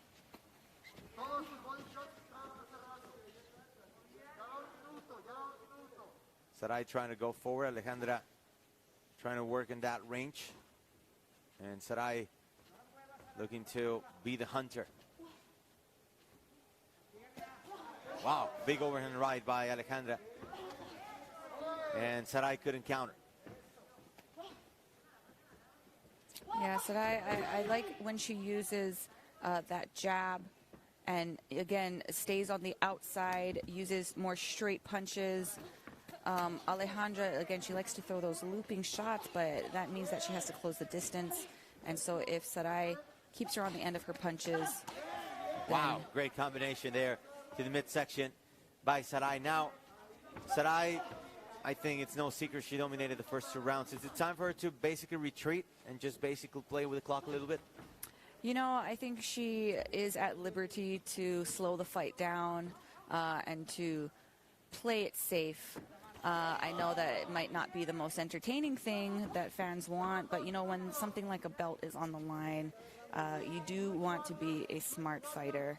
And as we see in this sport all the time, anything can happen. Doesn't matter if you're dominating 14 minutes of the fight, you could get knocked out in the last minute, you know. So, again, you do have to be smart.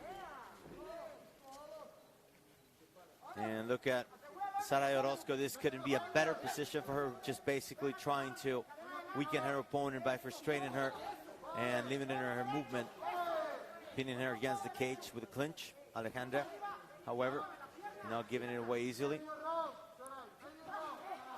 Yeah, and I don't think it's in Sarai's nature to, you know, retreat. So I think, you know, she can play it safe if she wants, but no, she's going for it, you know. She's making this a fight. The fact that you mentioned that you rarely see a knockout in this division, does it really change the mentality of fighters? I mean, can they be more reckless and go forward knowing that it's going to be tough to get knocked out? I mean, again, I want to say, like, yeah, they can be reckless, but, you know, sometimes we see that it's not necessarily the power shot that puts somebody down. It's the one that lands right on the knob. And we see a lot of fights. We see a lot of knockout finishes that you're like, what? That knocked them out? But it was just perfectly placed. So never say never. You know, I'm really trying to think when was the last time I saw a knockout in the strawweight division. Yeah, because when you look at the heavyweights, it's kind of like don't get close to each other because, you know, they blow in your face and they can knock you out with that power. Mm-hmm. So I think it was Wei Li. Okay. And yeah. She knocked out Jessica Andrade. Sure. I believe that was the last strawweight knockout. Yeah, I can think of. And even that one, it was just a perfectly placed punch. Yeah. And Alejandra was trying to throw some knees, countered there by Sarai. Alejandra once again, but Sarai with the perfect position. And without necessarily retreating, she's been cautious, trying to pin her to the cage and just make it uncomfortable for Alejandra. Yeah, again, Sarai, I mean, their game plan was pretty flawless. You know, slow the fight down, make it to your pace that you want. You know, pepper her, pressure her against the cage, and then unleash when you want to. And we saw in that second round that Sarai really, really unloaded on her with the striking. But prior to that and right now, just controlling her against the cage and tiring her out. Using her size advantage and her reach. Oh, wow. Beautiful sit back by Alejandra, but oh my goodness, Sarai read that so well, switched her hips and reversed the position. Sarai in top position with the mount. Alejandra trying to get out, and that's it. Great effort from both parties here inside the octagon, and they recognize it. They recognize the effort, and I think Alejandra will have to be a bit disappointed, but there's no doubt about Sarai being a much more dominant opponent, and she's ready for the title fight. Man, and seeing that last short exchange on the ground, I kind of wanted to see more.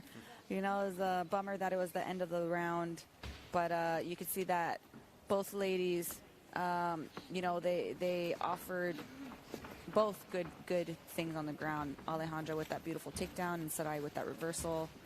Again, we have these women just slugging it out. Again, both of them not afraid to get hit.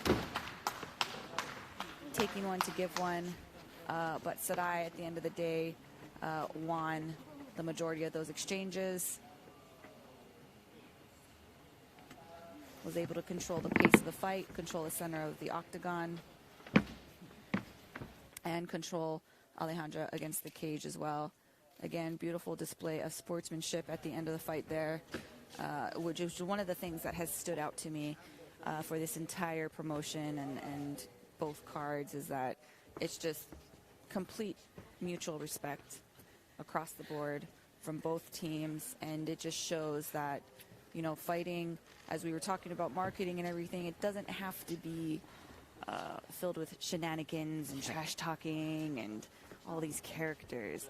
It can be a display of martial arts.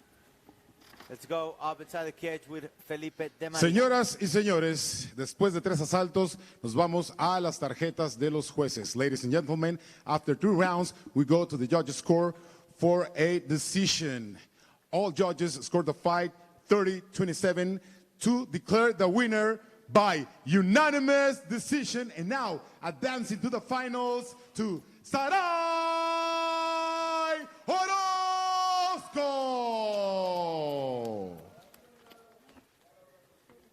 Alrighty, so we have finalists. We're going to have to wait on the next semi-final, and that could happen as soon as LUX013. But in the meantime, it's time to celebrate Sarai and her accomplishments. And then again, I think she's the whole package.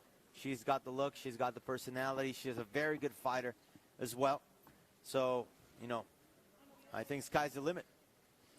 Yeah, I will definitely be watching her career unfold. Very happy for her, moving on to the finals of the Guerrera tournament, Warriors tournament. Guerreras. Yeah, and Alan Dominguez up there with her significant other, and that's great just to see that kind of rapport as well. You know, they are very active on social media, showing us how they help each other train. And, you know, Alan was part of our last event here at LUX11, and, you know, we saw Sarai on his corner too.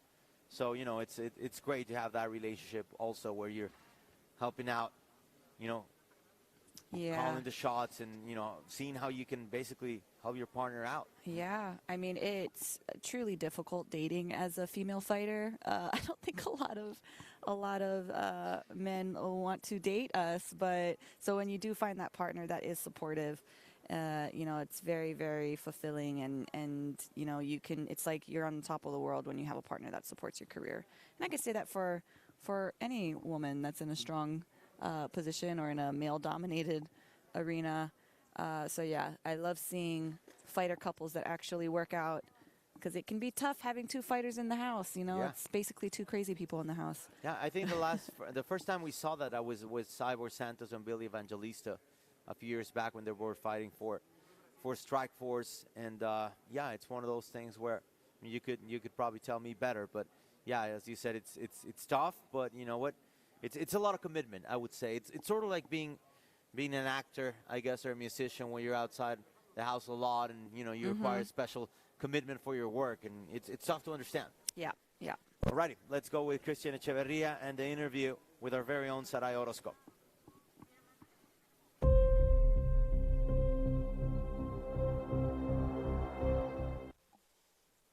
La acción no se detiene en el territorio Lux y ahora tengo nada más y nada menos que a la primera finalista del torneo, Guerrera Lux, Saray Orozco. ¿A qué sabe esta victoria? She's our first La verdad, finalist estoy bien emocionada. in the Guerreras Lux porque, tournament. Escalar ese How does it escaloncito feel? del que les hablaba ayer. Well, I am super Y pues excited. ahora sí que ya enfocar otra vez el campamento. And para we ser are la ready primer campeona. to start camp again Lo conversamos and antes become the de first la champion. pelea. Y decías, con una victoria llega también todos los recuerdos de lo que fue el campamento, el agradecimiento al equipo y With por a supuesto victory, todo lo que has you puesto get all en the pro memories de of your llegar camp, hasta aquí. ¿A qué te your sabe teammates. esta victoria? Ay, How pues how ahora does sí this que son taste? muchísimas emociones. Porque al lado It's de a mí lot está of different todo mi emotions. equipo de trabajo, tanto Right de behind me, compañeros, I have entrenadores y my familia, team, colleagues, pues los del family, trabajo. trainers, Entonces es una everyone at victoria work. de muchos, no es solo mía. So it's Yo a fui la que se victory subió for a too many reclamar esta people. victoria, pero I was the one ahora sí que soy representing todo my el team, but at the same time, Sabe rápidamente this a is qué te for sabe este all my 2021. team. Ay, pues más victorias porque Well, I ya won nos dijeron el calendario de Lux, 2021 entonces va a estar súper activo. to have Entonces, primero que more nada, wins. pues esperar la final. Lux is going to be ver, very active pues quién va a ser la siguiente during 2021, and I finalista, can't wait to para, find pues, out primero que nada prepararme who para esa my pelea. opponent is going to y be. pues I después have lo to que prep venga. for that fight Yo first, estoy and lista then para lo que venga. let's see whatever comes. Señores, Guerrera Lux, primera finalista, Saray Orozco. Volvemos a la All mesa de right, we have a transmisión, finalist, como le repito, Saray Orozco. de la promoción más importante histórica del MMA latinoamericano.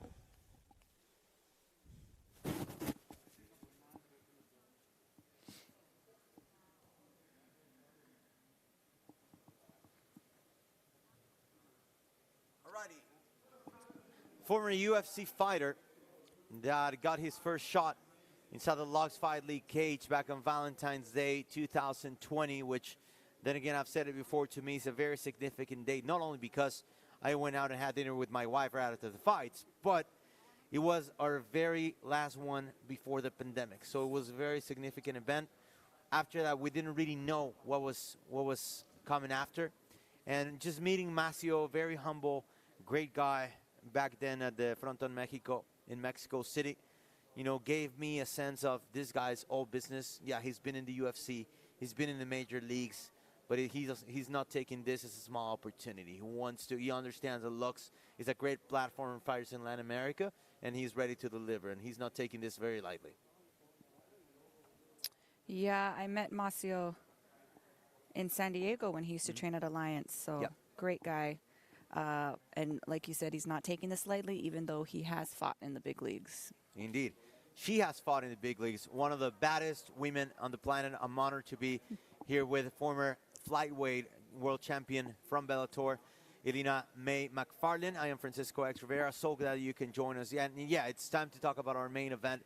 Macio Fullen, one of the first Mexican representatives in the Ultimate Fighting Championship, facing the poster boy of our organization now, Diego Lopez. He reminds me a lot of Jose Aldo Jr. coming out of Manaus, becoming basically out of nowhere a household name here in Mexico, founding his own gym in Puebla, about 2 hours away from Mexico City, and all of a sudden becoming such a name. He's so popular. People just love him. He's basically like an adopted Mexican now. Yes, and you know, like you said, he's the poster child of this promotion, and everybody loves him. But the best thing about it is that he can back it up. You know, he's not just a good-looking cat from Brazil. He with the nice, perfect hair that doesn't seem to move ever when he fights. But he can definitely back it up with his fighting ability. So, yeah, they did a wonderful job of not only discovering him, but building him up and making sure that, you know, he was built up correctly to this point where he is now their champion, and he is defending his title against a very, very vetted and seasoned Macio Fullen. And I think we cannot underestimate his legacy and influence in Mexican MMA, settling down in Puebla, starting his own gym, and now obviously finding some great talent from Brazil and Mexico. An example, we saw Alessandro Nono Acosta working on his corner, and also with Jose Roura earlier. Jose got a win, and Alessandro Nono Acosta was there, our flyweight champion, the 125-pound division king. So, you know, I think he's doing a lot for the sport here in Mexico, and we have to applaud that. Yeah, and he also trains with Lobo MMA, which I'm very fond of. I love the Grasso family. They have come to my family luau in Hawaii before, so amazing. Shout out to